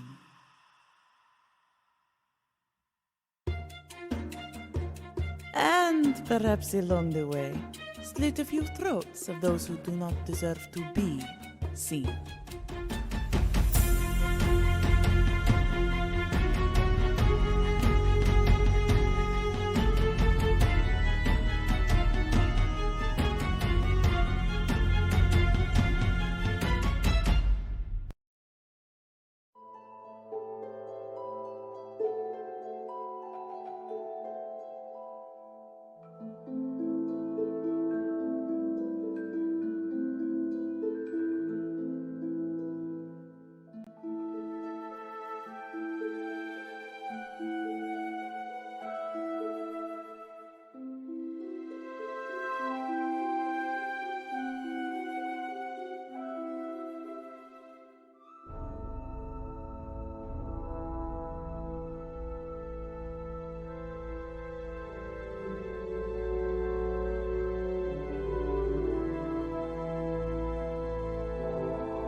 Welcome back. Hope you enjoyed the break and washed your hands and everything else. Just a reminder for anybody who's joined late, tonight's stream, we are, for any donations that you give, there's a little tips thing down at the bottom, and you can also, if you prefer, type ! relief in the chat, and you'll get a link. We are supporting the North Carolina Artists Relief Fund, because that community has been heavily impacted by all of the events around the coronavirus, shutting down all the public gatherings like theaters and concerts, and all the ways that that community makes their living, often paycheck to paycheck. And it's not a community you're going to hear a ton about in the news, but it is something obviously near and dear to our hearts, and we want to do what little we can to help that. So any donations, either through Mixer or through the link in the chat, will go straight to them. So please consider giving to them. All right, as we get back into this, you guys have set out from Midreach, heading to the hunting estate of the late Duke Bolton, where you are joined by about 20 of Greenwood's personal guard, and head out to this lodge where, of course, the servants there are shocked to learn the news of all that has transpired here, and but you guys then leave the guard there as agreed to and head back through the woods. Yep. Toward where you last saw. Holding on to that walnut. Yeah, not the walnut. So you guys travel, and keep going. You have to spend the night out there again. So I assume you just find a campsite. Anything you guys want to do on the way or at any point while you're searching? I'll be on the way, yeah. supposed to eat this walnut? Or am I supposed to just hold on to it? Hold on. Just hold on to it. Let's not start eating things. Let's start eating. I mean, you can make it as like a pineapple though, if Yeah. you want to. That's true. Okay. So you set up camp for on that first night. Nothing really happens. Fairly uneventful. I'm gonna work on customizing my arrows a little bit over tonight. Okay. How so? Just carving on them. Oh, okay. Designs and stuff. Okay. I would like to keep practicing my forgery with the banknote. Oh, okay. Okay. Both of you. Well, let's see. You roll a sleight of hand, or just a dexterity check if you prefer. Whichever. Natural 20. Wow. Right. Okay. Now I get a roll I know, right? on a useless I lesson. know, I was prettiest thinking the same arrows. thing. Yeah, well, so you actually take some time, and there's when you're carving arrows, there's obviously a risk of setting them off balance or breaking them, even because they're not, they're pretty thin and designed to be balanced, so you kind of risk affecting the shot. And I mean, in a really long shot, maybe they would be, but for the most part, it seems like you just did very, very surface level, where it's just enough to be visible, and they're. For tonight, you're probably only able to do maybe two. Yeah, I figured it'd take me a little while. Yeah, because it's for that kind of care and delicacy and that like kind of intricacy to do the whole arrow is going to take a while. So, but yeah, so 2 carved arrows. Roll a. This would be your forger's kit, so it'd be dexterity plus your proficiency. If you're proficient with a forger kit, I which am. believe you are. That I am indeed. So that's my dex plus. Proficiency, which would be 2 right now. Yeah. So that would be 6, 19. 19. Okay. Yeah. So you spend some time, continuing to practice and working your way through, various pieces of paper as you keep trying. It's you're starting to notice a little bit more details that you didn't notice before, and you're starting to feel a little bit more confident about it. And I'm gonna walk over to Valen. Okay. How do I start this? So Valen, you're part of the Emerald Dragons, is that right? Yes. What is that again? It's a order of monks. I mean, like, do you have like how does it work? Do you have a head monk, or do you have a god that you worship? We have an emerald dragon that we kind of see as inspiration. Hira. It's an ancient emerald dragon from. There's a whole long story about how the monk order got started and what happened to Hira, because he has not been seen in about 2,000 years. Really? What have they been doing in the past 2,000 years? Just looking for the dragon? No, he said he'd return. You're not concerned? No? How did you find yourself in this order? Hey, you're going to dig into it tonight, aren't you? I'm just curious.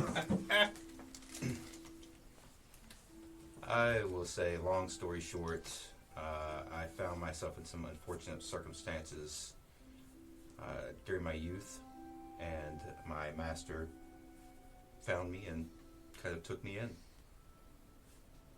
Well, it's very fortunate of him and you. Yes. Sounds like. It gave me direction. Something I much needed at the time. Yeah. Do you feel you found it, or are you still looking? On a new path. Continued. Yeah. Know what you mean. Same thing for you? Not the same thing, but just learned a little bit when I joined the Silver Flames, and like you said, the world doesn't work the way it did, the way I thought it did. So just figuring out, more things to learn. Have I heard of the Silver Flames? Is that like a fairly well-known Roll a history check. history or religion? I don't think it's a matter either way for me because it's the same thing, but I'll take either one. Okay. Whichever one you I have the same modifier. 6. I did not know that. Never heard of 'em. want. Yeah, no, I mean, there's a lot of paladin orders in the world, and it's not something you've paid particular attention to. Yeah. So, So what is the deal with the Silver Flames? Well, we're a check and a balance. Mm. We're a check for the balance. When things go out of order, we're there to correct that order. I follow you. Right. Yes. Yeah, I've been sent out to get a lay of the land, basically. Mm. I'm also not trying to find a dragon, but I'm also trying to find others like me. I haven't seen any other Silver Flames in a while. Just kind of want to communicate with them, maybe send a message back to the head honcho, see what's going on. Okay. Fairly noble cause, it seems. They're nice. Yeah, they definitely taught me. They took me in as well. Not a great time.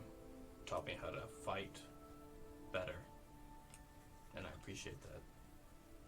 It's important to have guidance, especially when fighting past demons. Like real demons.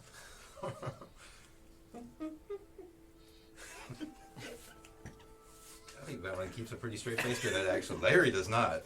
Valin thinks like, no, Oh, like metaphorical demons. what's a metaphorical demon?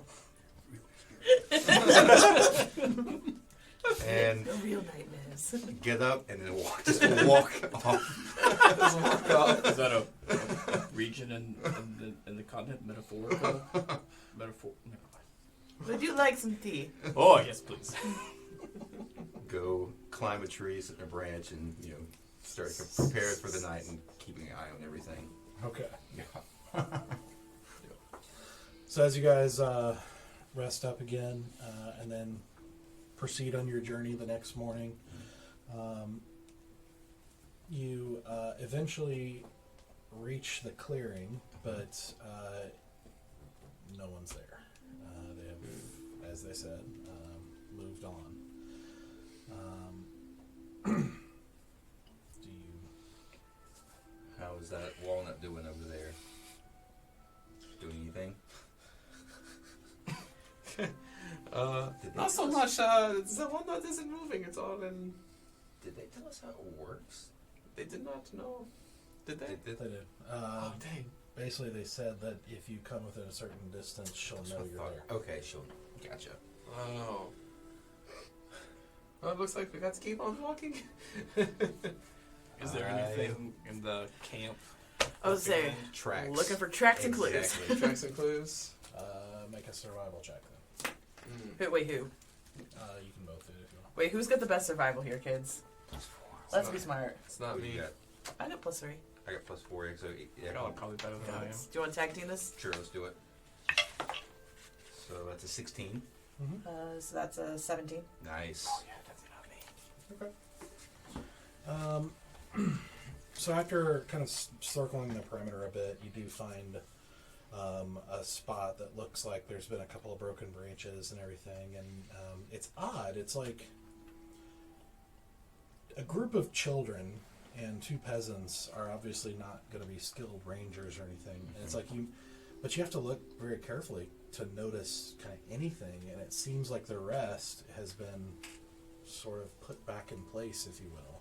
It doesn't seem like there's enough evidence as there should be, but you see it just enough to kind of see a pattern of like something, in a Going off in a certain direction.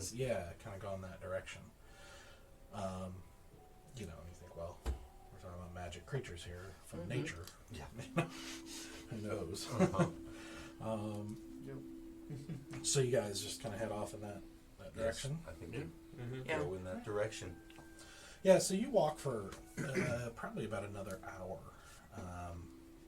following what little bits of evidence that you can as you go.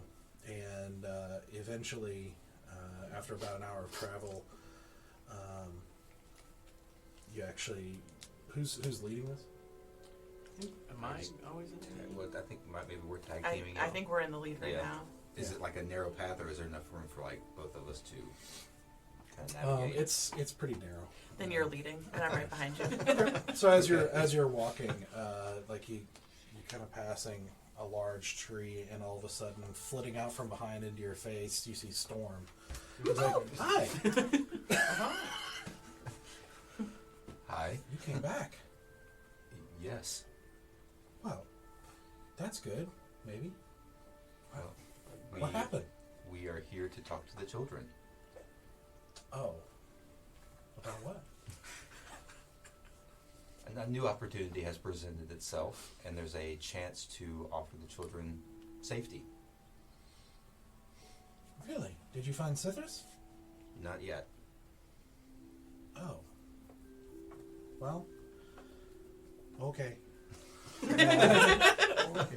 Well, come on. Lead the way. And she starts flying off, and you actually have to like. She doesn't slow down. Like she, you have to jog a little bit. She doesn't look like she's going I say, I'm full a monk. speed. I can go. But you have to jog a little bit to keep up. Not the I'm used to long running in distance. sand, so like any ground that isn't sand is relatively easier, at least on the knees. Uh-huh. Yeah, you're having to pay special attention Mm-hmm. to like the roots and just bushes and all that kind of stuff of like changing terrain and. So you guys progress a little ways further, and she leads you to a new area where there's like a bit of an opening around a very small kind of pond with like a sort of tumbling down rocks waterfall. It's very pretty. And you can see some of the kids are in the water kind of splashing, and you see like the little sprites and stuff like coming and going in and out of the water with them, and basically just playing. You see the laughing and everything, and you see Rolik and Imlin sitting on a log, kind of watching the kids and talking, kind of laughing occasionally at something one of the kids does. A little bit behind them, you see another girl throwing a knife at a tree. That's a girl. Walking over, pulling it out, walking back, doing it again. Not playing, not paying any attention to that. Just that's what she's doing. I'm gonna leave my friend, skirt around the outside, and come to that young woman throwing a knife. Okay. As you do, Storm zips off to them. It's like, hey, they're back. And Rolik and Emlyn kind of look over in your direction and stand up and walk over. So you're back. What happened with the Duke? What did you deceive him? We killed him. Killed him good. This is true. Wow. How are you alive? We're that good. Emlyn's just like, oh dear. Oh dear. When we returned to the town, Governor Greenwood was actually already there. Discussed the situation with him, and it was somewhat of a joint effort, although mostly us, and mostly everyone but me. Look at each other like, what? Dispatched of the Duke and the Duchess. I see. All right. So, And- so Greenwood executed them, or what? No. We took care of them, and now actually Governor Greenwood has opened up the opportunity to give the children safe haven at his estate in the north in Borma. And we came back to present that option to the children and to you guys, because he said that they can work out some kind of deal where you can stay there as well and take care of the children. I see. And there's always the option that the children can return, not home, but back to the town.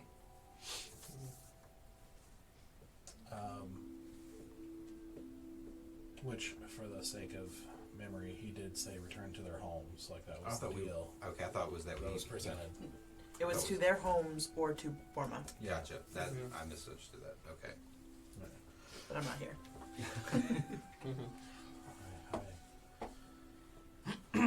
Well, I suppose a few of them are a little bit too young to be making that decision. Emblem speaking and saying, I don't know. And she kind of looks at Rolik and is like, I don't know, maybe 8 or so. Maybe even 10. I'm not sure how do you make that kind of call, but obviously a few of them are a bit too young to make that sort of decision for their lives. I think they'd be better off going to Burma if they're that young. It's right better than being out here during the winter when it sets. Yes. You trust this Greenwood? So far. Well, he has a good reputation. I've never seen him myself, but a lot of people seem to like him well enough. And I suppose if he's that generous and he's willing to help, I mean, that's a God's blessing. We couldn't have asked for better.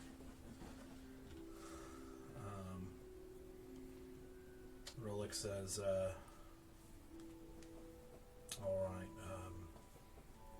you said 8 or 10, how about 9? I'm a little bit out of my depth, I think we both are, but 9 years old, they could make their own decision. Okay. And that puts us at, I think 6 will be going automatically, and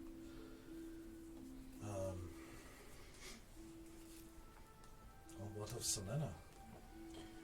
She has the option as well. To go back where? If she wants to, I mean, there's nowhere to really return to.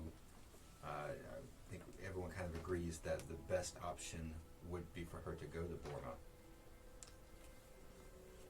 And Emlyn says, like, I don't suppose she'd have a home to go back to now, huh? No.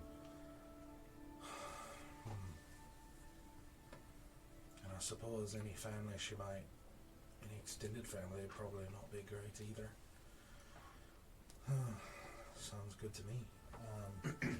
All right, then about 5 others we'll have to ask then.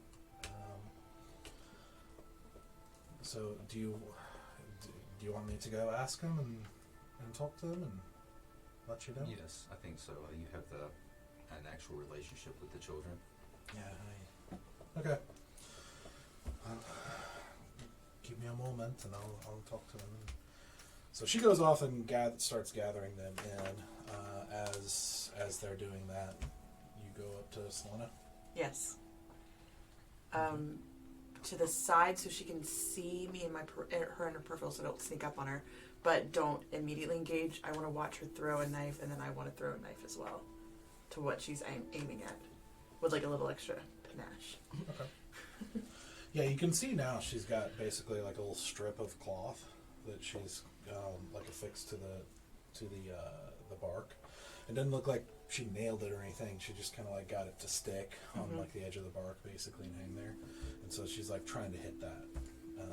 And you can see it's got a couple of marks on it, like she's kind of come close or hit part of it or something like that. And so she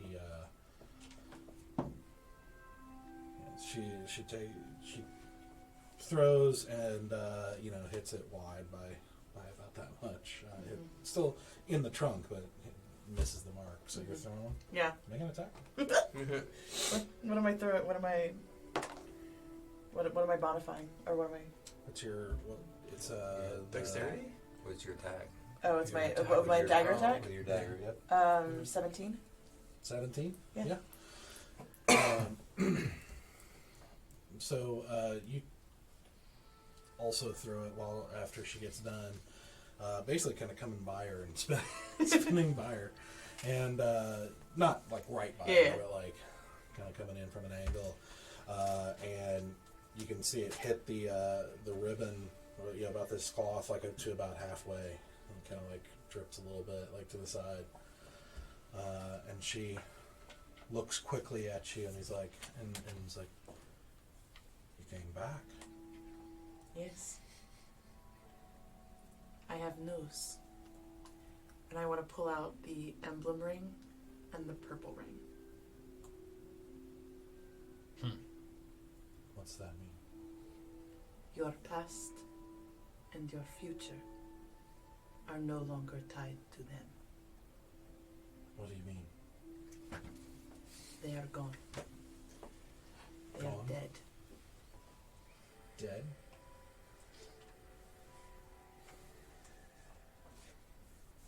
She like stares at the ring for a good 10-15 seconds of silence.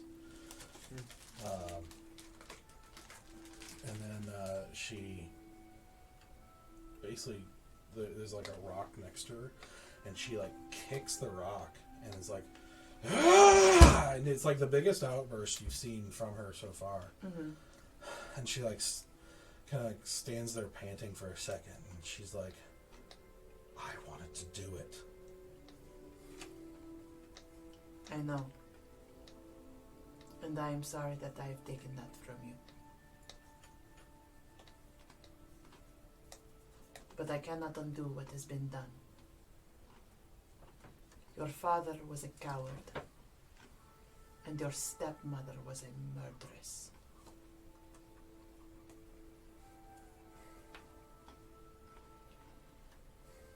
What am I supposed to do now?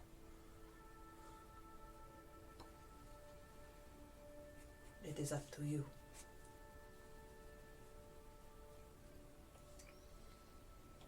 What do you want me to do with those? Anything you want. The sigil of your past, property of your future.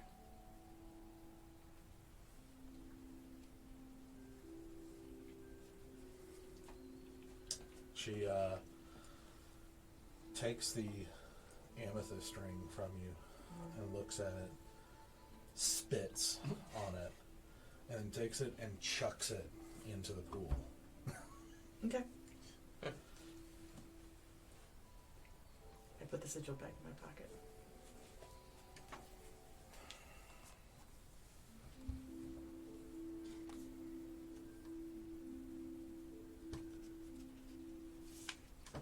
I'm supposed to thank you. I'm sure that's polite. You don't have to thank me.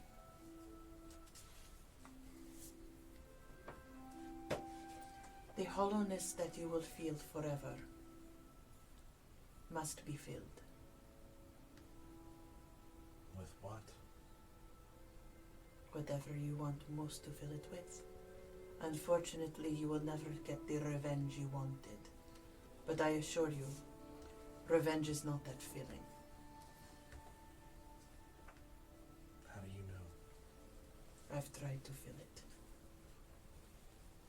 Revenge is a very small pool.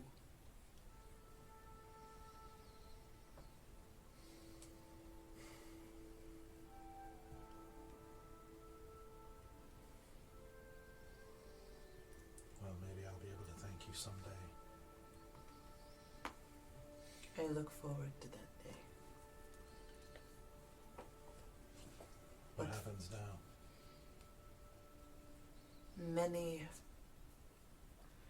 many changes,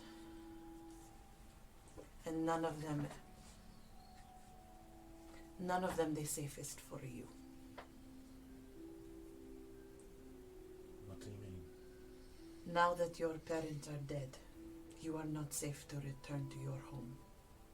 An option has been presented by the governor, who now runs the place where you once came.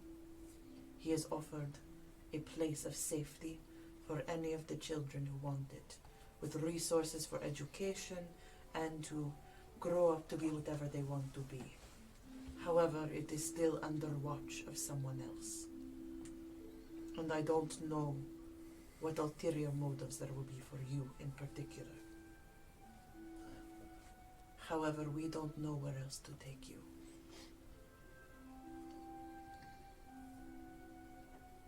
I don't want safety. I want to become dangerous. I don't want anyone to ever be able to hurt me again.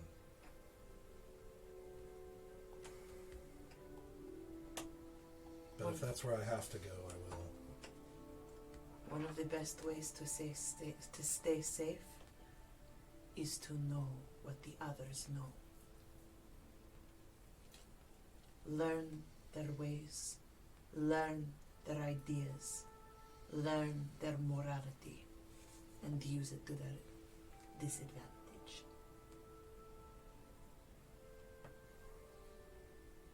Learn how to look like them. Talk like them.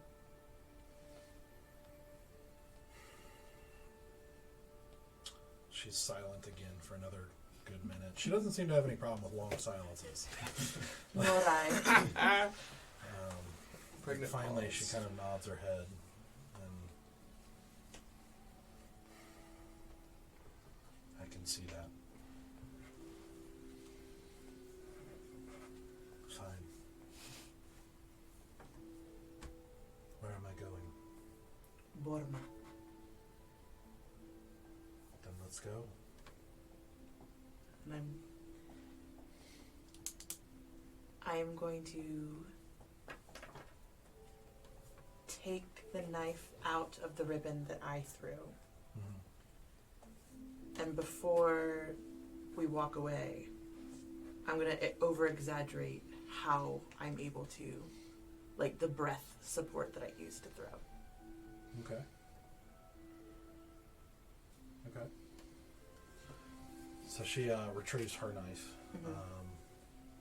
and is watching you carefully as you try to teach her a little bit more on how to throw this. And she actually does it with surprising, like you're surprised at how fast she picks up what you're teaching her. Like you've seen other people try to learn these kinds of things, and of course it took you a while to get really good at this, and this is apparently a very fast learner. and she just quickly does almost exactly what you do, and hits it with almost the same accuracy as you, just slightly off to the right from where you Yeah. like millimeters off from where you hit it. Yes. And she just, you can see her kind of stand just a little taller, she's, and she kind of nods to you. Asura's not giddy. Tara's elated. All right. And then we walk back to the rest of the gathering. All right. Or at least I do. Okay. So. Okay. So, after gathering back together, Emblem explains that she had the talk with the 5 children who were old enough to kind of make their own decision.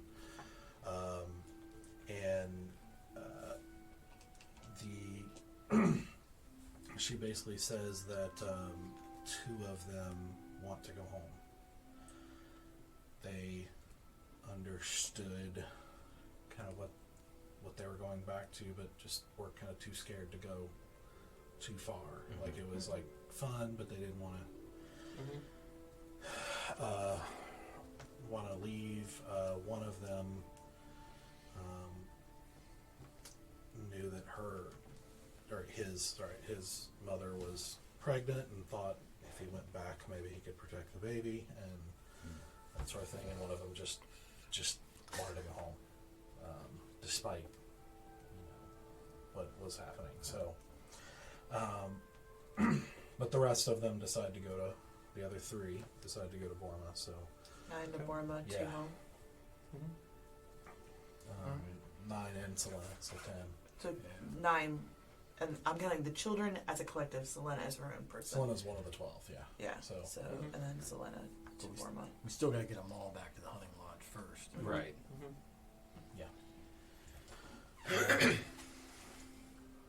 Well, let's go And head on back. Storm says, I don't know if the other Fae are gonna want to go. Like, Oh, a lot of them, they don't like to travel. Like, that's so. I understand. Oh, yes, that's so disappointing, but it is incredibly boring where we are going. There isn't a lot of fun to be had, so I understand.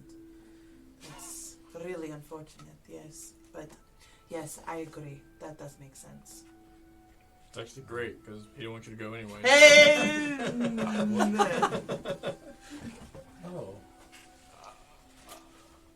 I want you to go. oh. Well, I guess I need to try to find my brother anyway. And so this Doom can't leave her tree very far. Mhm. And the others will probably just lose interest once I leave. So, but I want to go to the hunting lodge, and I want to touch whoever's leading the people you're leaving them with. If I Of can. course. Mm-hmm. Can Yes. I offer her my shoulder? I don't know why I feel sudden need to want to touch her. I can't explain it. Can't explain it. Impulse is set in. She like looks at your hand and then is like, I'll take it. Here's some skin. Couldn't explain it. It was like impulse. Fantastic. Oh, High five. it's like, do you need any? all right, well, let's go. Yes. And Let's Emlyn's go. like, oh, hold on, Give we're everybody a chance to gonna pack get up. them together Yep. and get our stuff. And so they, The little packs. yeah, Juice boxes. Get a juice waving them boxes. in like Yeah. it's a Their little bit. lunches. You know, preparing 12 kids for travel and breaking down camp takes a little while. Yep. I can't remember their names. The adults. Yeah. Emlyn and is the girl, and Rolik is the. Linerolic. And they're not elderly; they're middle aged. That's what I figured. Yeah, I know, you but you kept calling them real old, and I was like, they're like. They're like my age. Yeah, so Greenwood's thinking old people. No, I'd like to go up to him and just be like, so, are you okay governing the children? Or are you going to go on your way afterwards, once we get back to the hunting lodge? Well, they kind of like look at each other, and Rolik says, when we decided to take the brother of the first child to go back in, and we kind of knew that we were going to a point of no return. We could possibly go back, but he kind of stops, and Emlyn's like, well, we've sort of taken a liking to him. The wrong accent. Close enough. Started taking a liking to him. In my mind, they're sort of my own now. It's going to be hard enough to see 2 of them go. We had a feeling, and that's why we made sure that you two were included in the deal for the children. Well, and staying in lordly estates and raising these young'uns, much better life than I've ever had. Good. So they gather everybody up, finally get everybody kind of in order, like herding cats, a little bit, and getting the Fae to stop distracting the kids and being counteractive to the productivity here. Such a good visual. Yeah. It's like my house every morning before school. I'm just like, Yeah, it's like Emlyn's like tying one shoe, and then there's like a sprite untying the other. And she's like, just not aggressively, but Right. just waving them off and everything. And so you guys, Question: while this is Yeah. happening, can I go over to the pool and see if I can see the purple ring. All right. Okay. Make a perception check. Nope. 7. No, 8. Yeah, it's a pool that gets a little bit deeper, and there's a waterfall, and it's water in a very small object. So. Yeah. Are you one of those? We're gonna have to watch you around fountains, like in there, like scooping up the change. No. What? What? No. Why would people just throw that in there? So much copper. So. All right, so you finally gather everybody ringless. And, start making your way through the forest. Kind of helping. I imagine helping kind of keep the kids on track, and slowly making your way, spending the night again. It's a little bit slower pace Yes. with them, but also without event. Ooh. That could have been interesting. I could have A bunch of kids. Yeah. Real nutty. But eventually, kind of toward the end of the day, the next day, you find yourself back coming out of the woods at the hunting lodge. And throughout this journey, you don't ever really notice it, but the number of sprites just kind of start, like, one by one disappearing. Seemingly losing interest. Storm is still with you, and the other one, the kind of natural-looking woman, she didn't travel very far with you before she had to stop and bid farewell to Storm, and then so by the time you reach the hunting lodge, Storm's the only one of the Fae left. Could I tell the druidy tree thing that there was a present left in the waterfall for her? That it was purple and shiny and shaped like a ring? She, through Storm translating, says in Sylvan, what need have I of that? Keep it safe just in case. Please. If it is there, if it stays, it will be safe. Okay. It just doesn't seem to care about it. Yep. Okay, never mind. I tried. There's no understanding or use for that. That'll be the MacGuffin for campaign 2. So, The quest for the amethyst ring. The amethyst ring. That does something.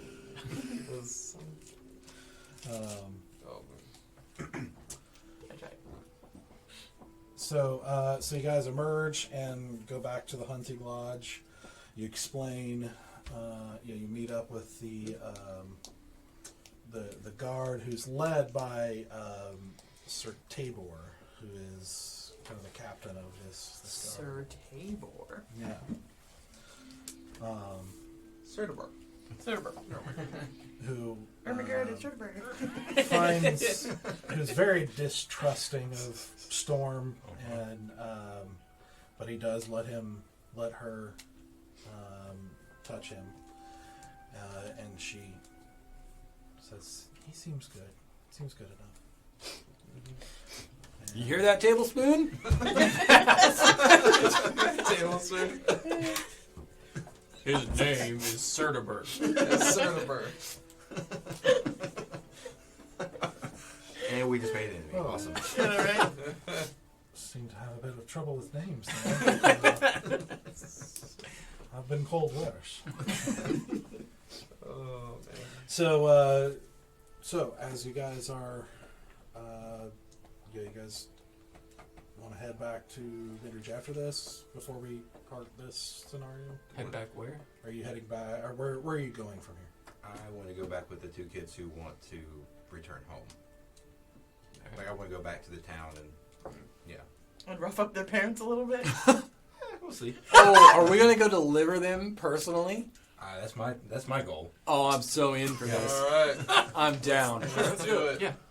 Like, I'm gonna take a little dirt and like any dried blood that I can find. Like, Go full I just. tilt. Oh yeah. Hammer on the shoulder. or the mace on the shoulder. I'm Go going on, to look look at feral. Yeah, Feral half orc. just yeah. escorting the small children. Like, puff up a little bit. It will take some time because if you remember, they're taken from different villages like throughout Midreach. Oh, they're not. So they're No, not they're all not from like that not just city. from the town. They're from all So over the it area. would take time to go with them to the two different villages. Okay. I mean, I'm fine with that, but that's me. It's up to you guys. I'm at the whims of the party. I'm indifferent. No, I don't really want to do it. I'm not indifferent. I don't really want to do it. Do you talk about this in front of them? No, not even a little bit. I mean, I think once because we're gonna have to stay in the hunting lodge probably overnight, because I'm guessing that If you want to, yeah.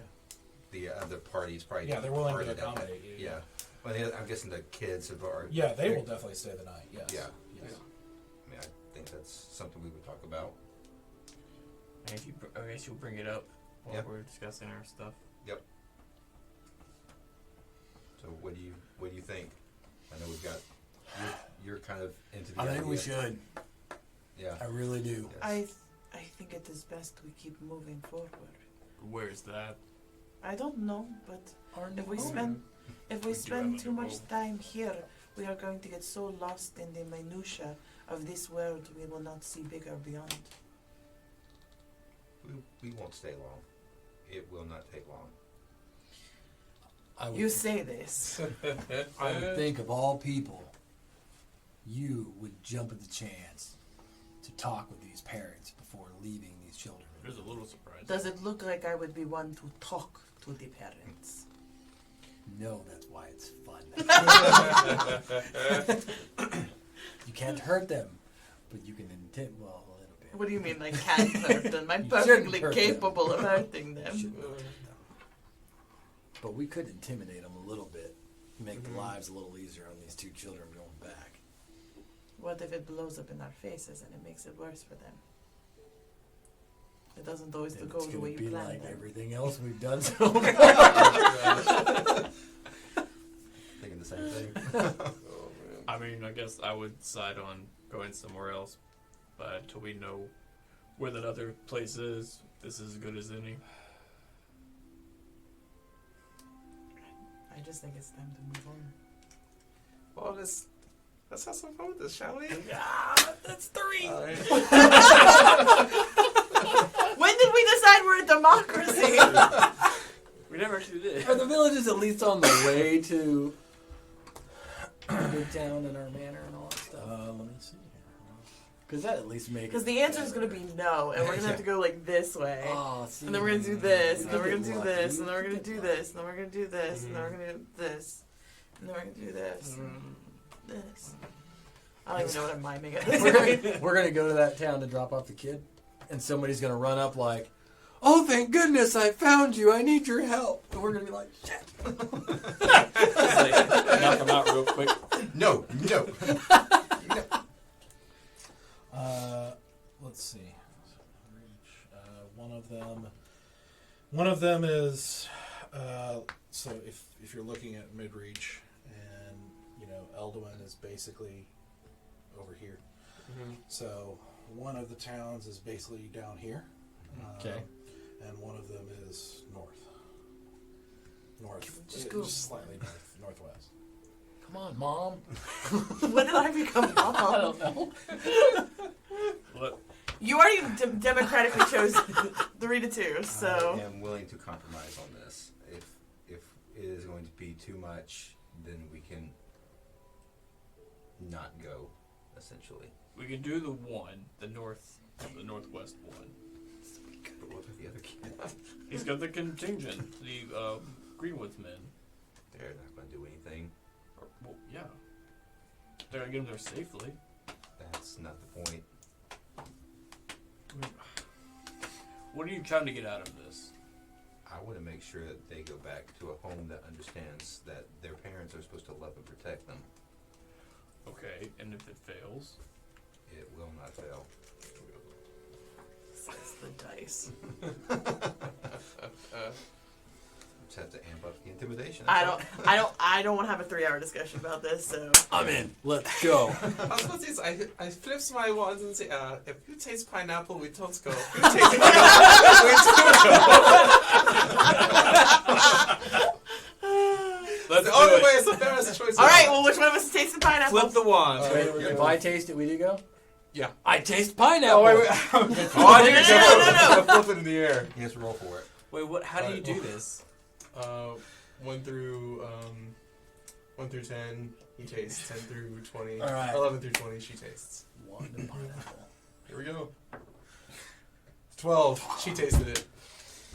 Well, you toss the Alright. wand in the air, and nobody tastes anything. because you can't activate the wand in the Oh, air. man.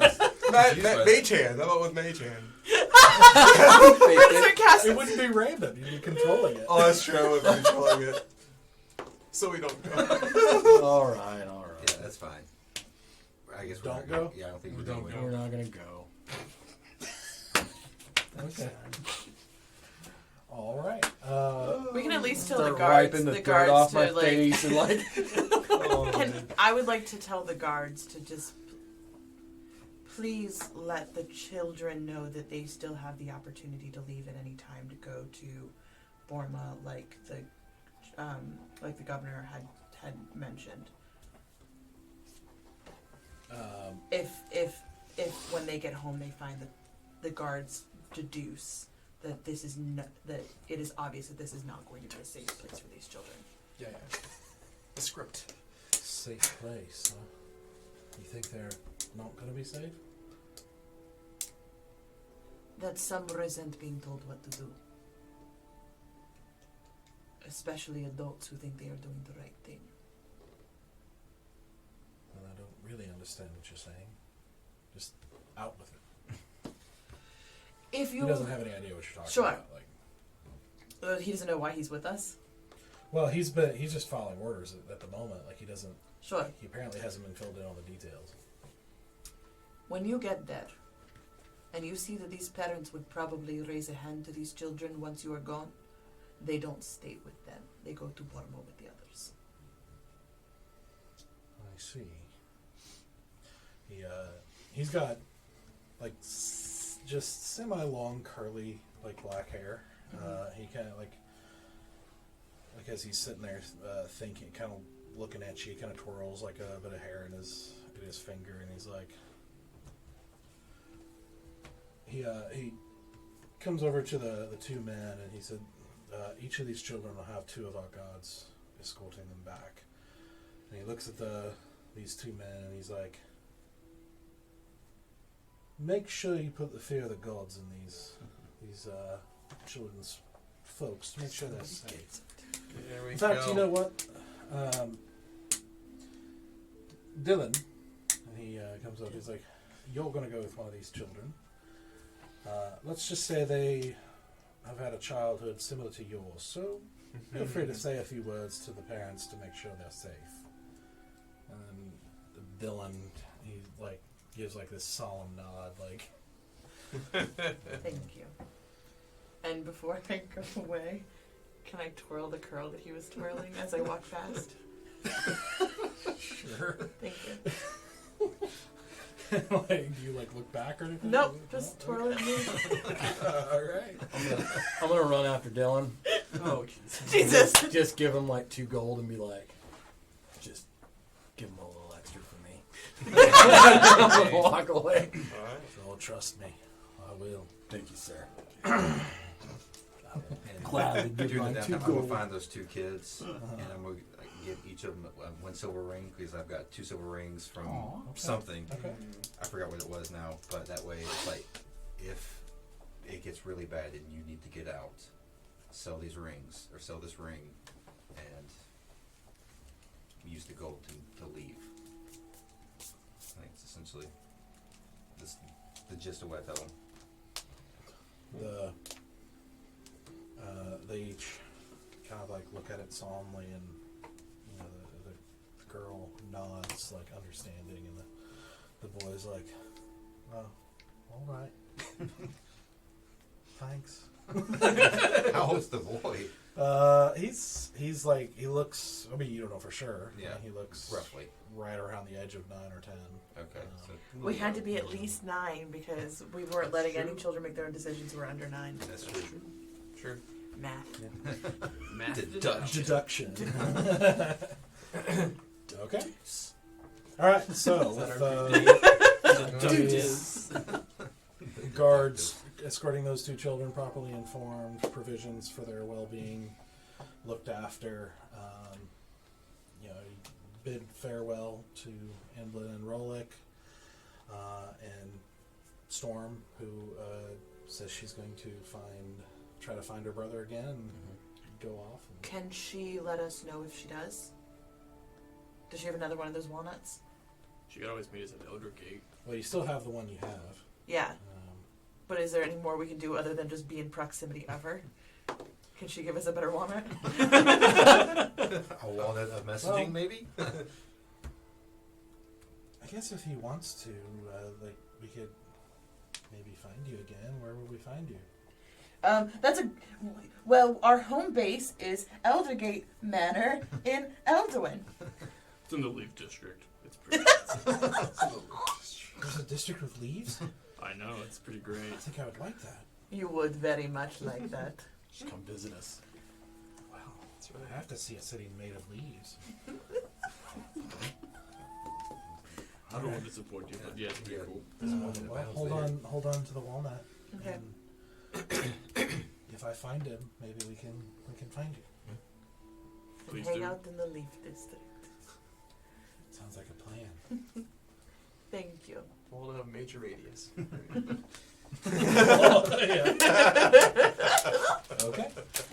Do you get better ratings when you go up higher with your walnuts? Can I, so, yeah. can I Give us give one signal. final bite to Selena? Sure. Can you get a signal Um, here? So, as everything's getting ready and kind of dwindling down and we're getting ready to leave, I'd like to go back over to Selena one more time,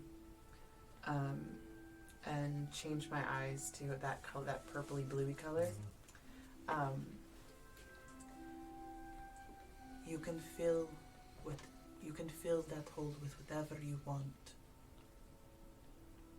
but I promise you, it feels better when there's friends. Take care. I hope to see you again as friend.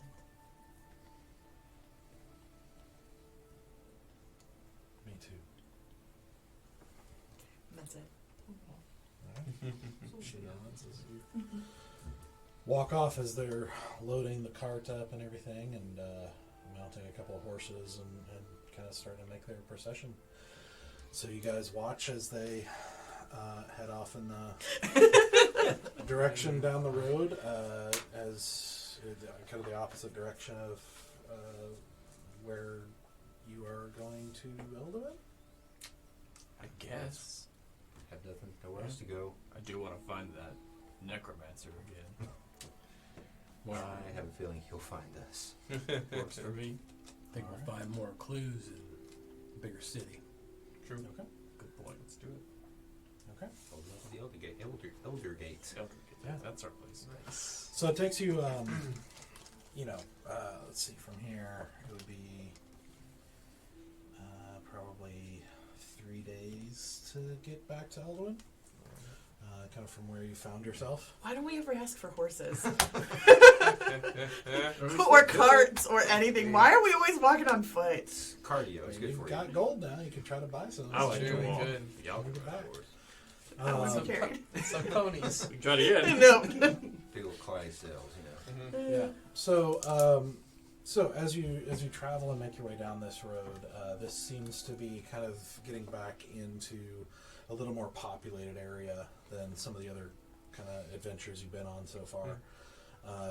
Whereas you're seeing little farming villages periodically as you go through. Nothing like big for the most part, but just like little small villages where kind of farming, people are gathering and for various things and that sort of thing. And you start seeing a little bit more trees here and there, and as just mixed in with fields and kind of varying terrain. About midway through the second day, you see, as you're coming down the road, you see kind of off in the distance on the side of the road a woman in a white dress. When you come around it's about, probably, what is that, 150 feet away at this point.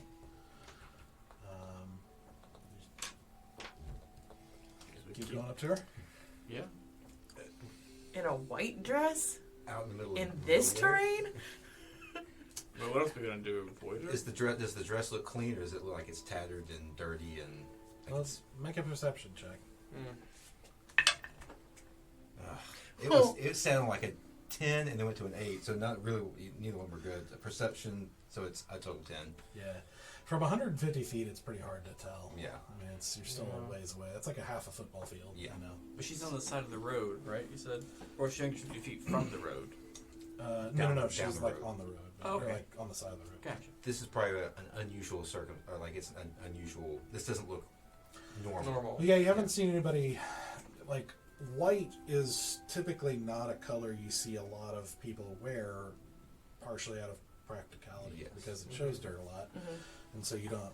Most peasantry and even nobles are wearing either colors or like browns and grays that are standard of like leathers and wool and stuff like that. Yeah. I'm gonna give a quick little signal to Stoic, and I'm gonna disappear. Okay. Try stealth.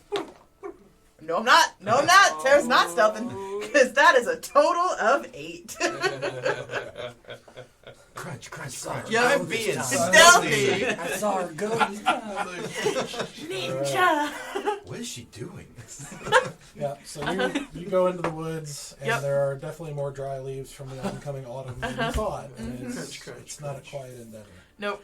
You start humming the Mission Impossible song Yeah. out loud. Dun, dun. We still see you, by the way.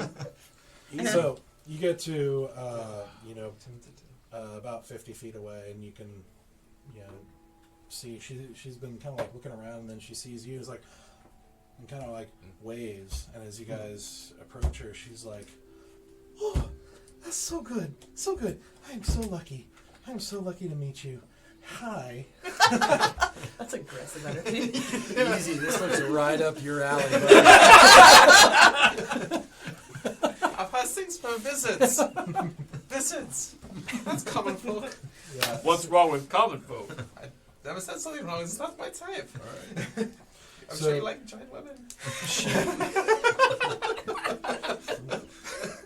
So you see what looks to be a human woman, maybe in her mid-20s, give or take, with kind of short, slightly curly brown hair, and just blue eyes and just fair skin and just kind of a slender build. You do now see a little bit of like wear and dirt around her dress. It's definitely not a pristine white, but it looks like it's not completely uncared for, but it's also not pristine, if that makes sense. And so she's got a dress with a belt and some kind of symbol affixed to the front of it, and a kind of a small pouch, like kind of slinged across her shoulder. And she's like, "Oh, I had a feeling that I was supposed to come to the road and that I would get the help I need, and I'm just, luckily for me, here you guys are." Hey. How long have you been waiting on the road? Oh, I don't know, maybe an hour or something like that, but I just knew. I had a feeling. I'd get lucky. Well, oh, my name is Bear, and hi. what do you need help with? Oh, well, I'm Sister Kiri. Sister Kiri. Yeah, Sister Kiri. I'm a priestess of the goddess Ixie, goddess of luck. And, well, how much time do you have? I'll give you the short version. Thank you. Well, look, I've been lucky a lot, and Ixie's been really good to me, and it's been, but it's kind of hard, it's been hard times, because not many people worship Ixie, so we're not a rich, congregation. Okay, it's just me, but, and sometimes I help travelers and that sort of thing, and sometimes people come by, and sometimes I visit the villages around me and everything, and kind of help do what I can, but it's not much, because again, most people don't worship Ixie. They always go for some of the others, but but some people do. It's not entirely. She's not entirely forgotten. But it still stands. I'm not very well off, and with everything happening in Carandia, it's been very hard, and money's been kind of hard to come by, and so I need to sell some things, and so I have a buyer in Eldowyn that's gonna buy these things, but I can't get the things anymore, and so I need help with somebody to help me get the things out of the old temple, if you would be willing. May I do a history check on a woman in a white dress, like recalling lore or something, like maybe like there's some lore out there about some kind of person who tries to take care of, like, or takes advantage of people on the road. A woman in a white dress. I'm just curious.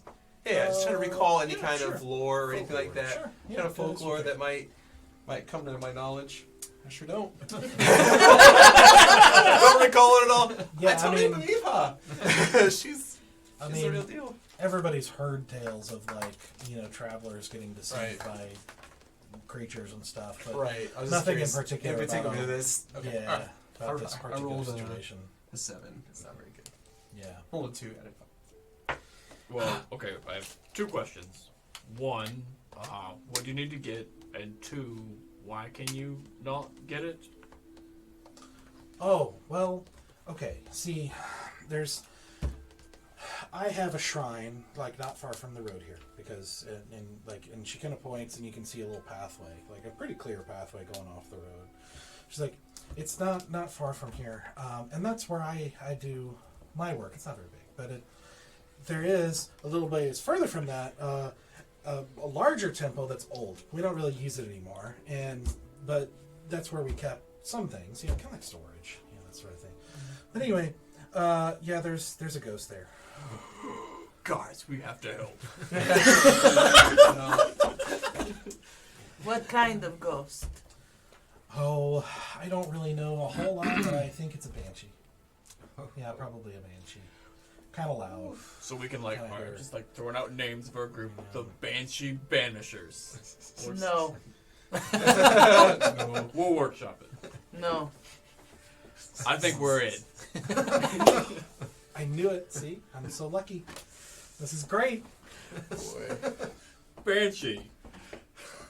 We're gonna. The first time ever we don't spend 20 minutes deliberating should we not? You impulsively are like, yes, we should. For Banshee, of all things. Because you guys take so long to make a decision, I feel like I go ahead and make it for you so we can help this poor lady out and kill a banshee. Sure, are you going to drop her in the meantime? No, not on purpose. Do you want to climb? No. All right. I think what our excited friend is trying to say is, would there be a reward for this job? Oh, I see. Well, let's see. Well, I guess there's 2 items in there, and I have to sell the one. That was what the guy wanted. The merchant said he wanted. But the other one, I guess, I don't really use it. You can have it. And what is it? It's a magic bag of some kind. See. Doesn't have beans in it, does it? You know that are good for your heart. Do you know? I actually don't know. I think you have to know what's in it to be able to get stuff out of it. So I don't know. Gosh, come I don't know on. if there's- All I've never right. tried to get Just beans. for you, buddy. I mean, Can we? But if you get it, you could try to get beans and let me know. We will definitely let you know. okay. May I do a? Is it insight to see if she's telling us the truth? Sure. Is it insight? Yeah, inside. So make sure. So make sure she's telling the truth. She could be pull her leg. Okay, no. That's a 6. She seems pretty sincere. Yeah, I'm convinced, guys. I'm all for this next round right now. We got easy. When she Let's started go. talking, I really thought she was going to try and sell us magic beans. She's like, I got these items to sell. And I'm like, oh shit, they're beans. I wonder where you're going with that. Yeah, I see The that. hair is yellow as corn, the cow is. Yep. Yeah, I see that. That's a good angle. oh. No, It's essential oils. You say there's flowers with the white. You had me at essential. All right, Bear. Are you in? I'm in. Easy. Let's I'm do in. it. I'm in, yeah. This is all. Sister Kiri, Yes. we are at your service. Lead the way. Awesome.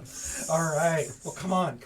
And so she like hurries off, and so you go to follow her. She leads you down this path, and it's not very far. I mean, it's like maybe 100 feet back from the road, and actually kind of visible from the road, so you can see it if you pass by. And there's like this little building. It looks like just like a little one room, not like probably, you know, maybe 10 by 15 like room. So not very big, and you can see that same kind of symbol above the door as what's on her belt, and there's actually no door. And you can kind of see inside, like there's like a little bedroll and like a few just different things around this room. And in the back, you can see a shrine of some sort. It's kind of hard to see from here what it is. But she leads you past that and walks you further back, kind of going into the woods now for probably another 400 or 500 feet or so. And the woods kind of get thicker and thicker, and eventually she leads you into this area, and suddenly you see in front of you a temple, what looks to be a large stone, very old temple with doors, like double doors on the front, and no windows that you can see.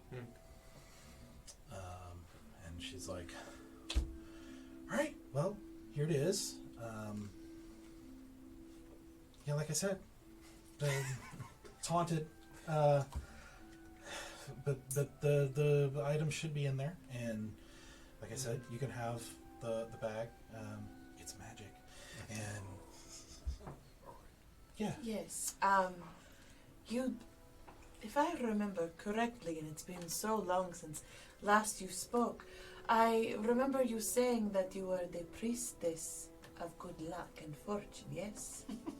Well, Priestess of Ixie, who's the goddess of good luck and Yes. fortune, yes. I was wondering if you could bestow upon us some of Bixie's luck. Oh. Perhaps with a prayer or some sort of I apologize. I do not know your work as a priestess. Yeah, let me check. Because I could use a little. Been rolling pretty good today. Well, Bound to run out at some point. Yeah. roll initiative, and it all goes down to one. Yeah, that's true. Yeah, we can carve bears real good. We just can't always attack real well. Well,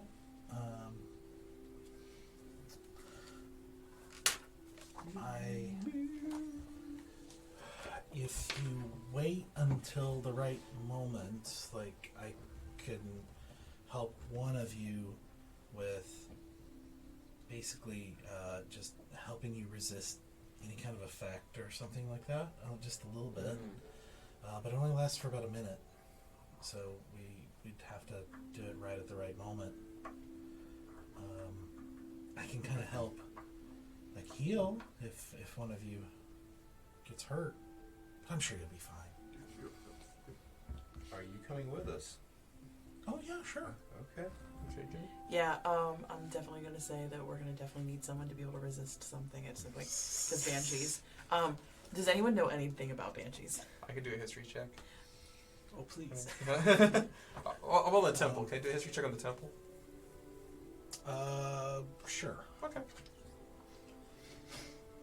All right, 20. Here we go. Not natural, but add it up. 20. So history on this temple. Calling the lore of this temple.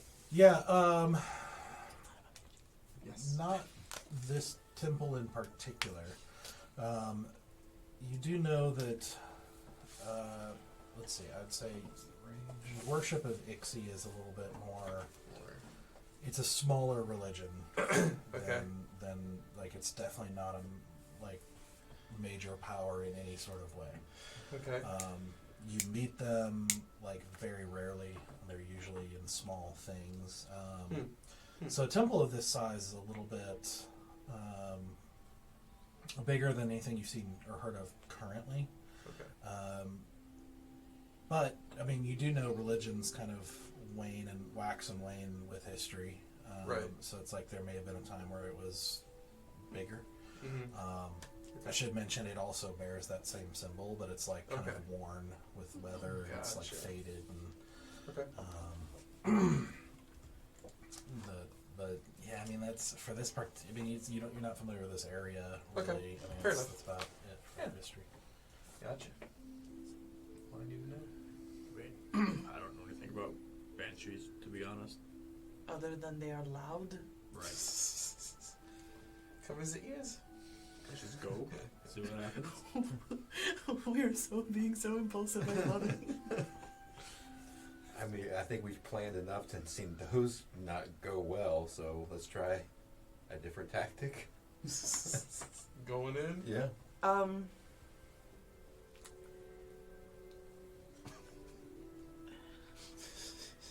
I would like to fashion a piece of fabric to like go around my like ears, Earmuffs. like like little like rolled up something or other. Okay. Like in your ears or just over? Basically like layer rolls, but with fabric. Earmuffs. Yeah, like literally like headband earmuffs. Yeah. Okay. Let's see. What would that be?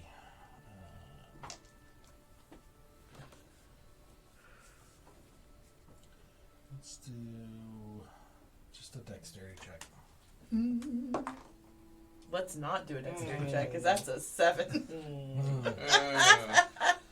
Oh boy. You spend Nope, fitting. that one goes in timeout. probably about 20 minutes, like wrapping cloth, like these different, from that fabric Yeah. that you have, like trying to wrap like cloth and stuff over your ears, and you kind of say something like, okay, so one of you say something. Something. You hear him pretty Yeah. clearly. It's not doing a whole lot. Then can I just wrap my head like I do when I'm usually like in a sandstorm? Okay, well then you can just pull your hood up and Yeah, but like wrap there's like your the face additional, the additional piece of like the additional fabric that kind of wraps around because it also does at least cover like sand from entering the ear canal. Sure. It doesn't typically do much for sound. No, sure. but it Okay. Yeah. gets me something. Okay. Anything else before you guys go? Somebody roll a perception check. Oof, that's 12. 12. Mm-hmm. One thing you notice is as you've kind of walked toward this temple and kind of come into this area where the temple is, you actually didn't notice it at first, but you realize that in the immediate vicinity there doesn't seem to be any kind of bugs or like chirping or any sort of like movement or like regular kind of nature sounds happening. You can hear a little bit off in the distance, but like it seems like in this vicinity doesn't seem like Silent. life is really sticking around here. I point that out to everyone. Like, does it feel a little silent? Yeah. How big? I guess it does. How big is this space? This area around the temple, it's not No, we're not in it yet. No, We're still outside the temple. yeah, no, it's not very big. I mean, I'm not entered. yeah, the woods kind of come up pretty close to the walls, and it's just seems to be like this little opening as you are getting into it, because it looks like nature has kind of like crept back and took over in a significant way over time. For looks like a pretty significant time.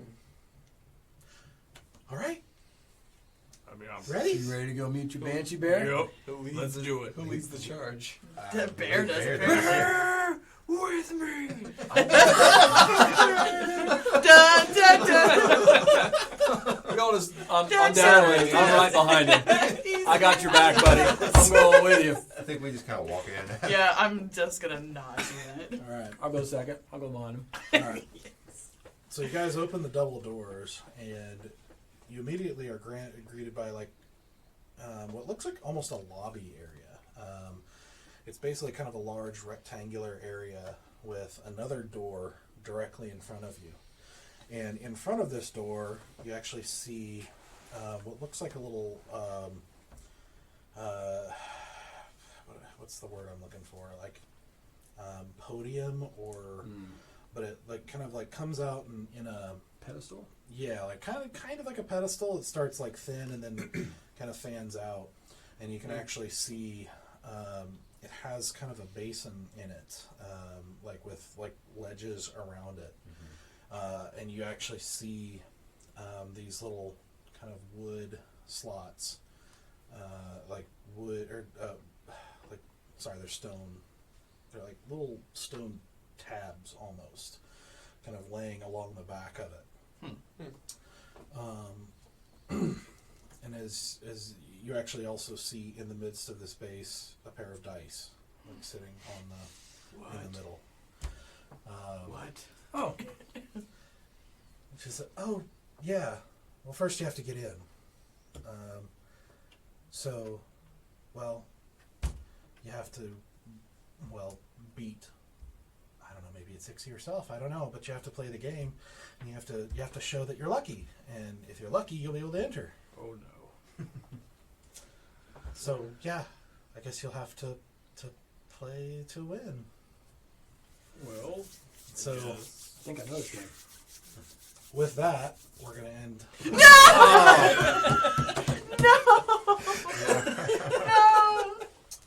Don't do me like that! So good. Out of character.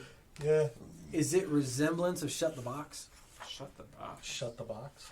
I don't know. Yeah, what it is. I know what you're talking What's about. in It's wood tabs that stick up, and there's a set of Two dice, dice. A set of dice. and you have to roll the numbers that are on the tabs, and you get to, but you can use one dice or both dice, and you shut the tabs like 1 through 12. It's kind of like Yahtzee a little bit, but yeah. Yeah.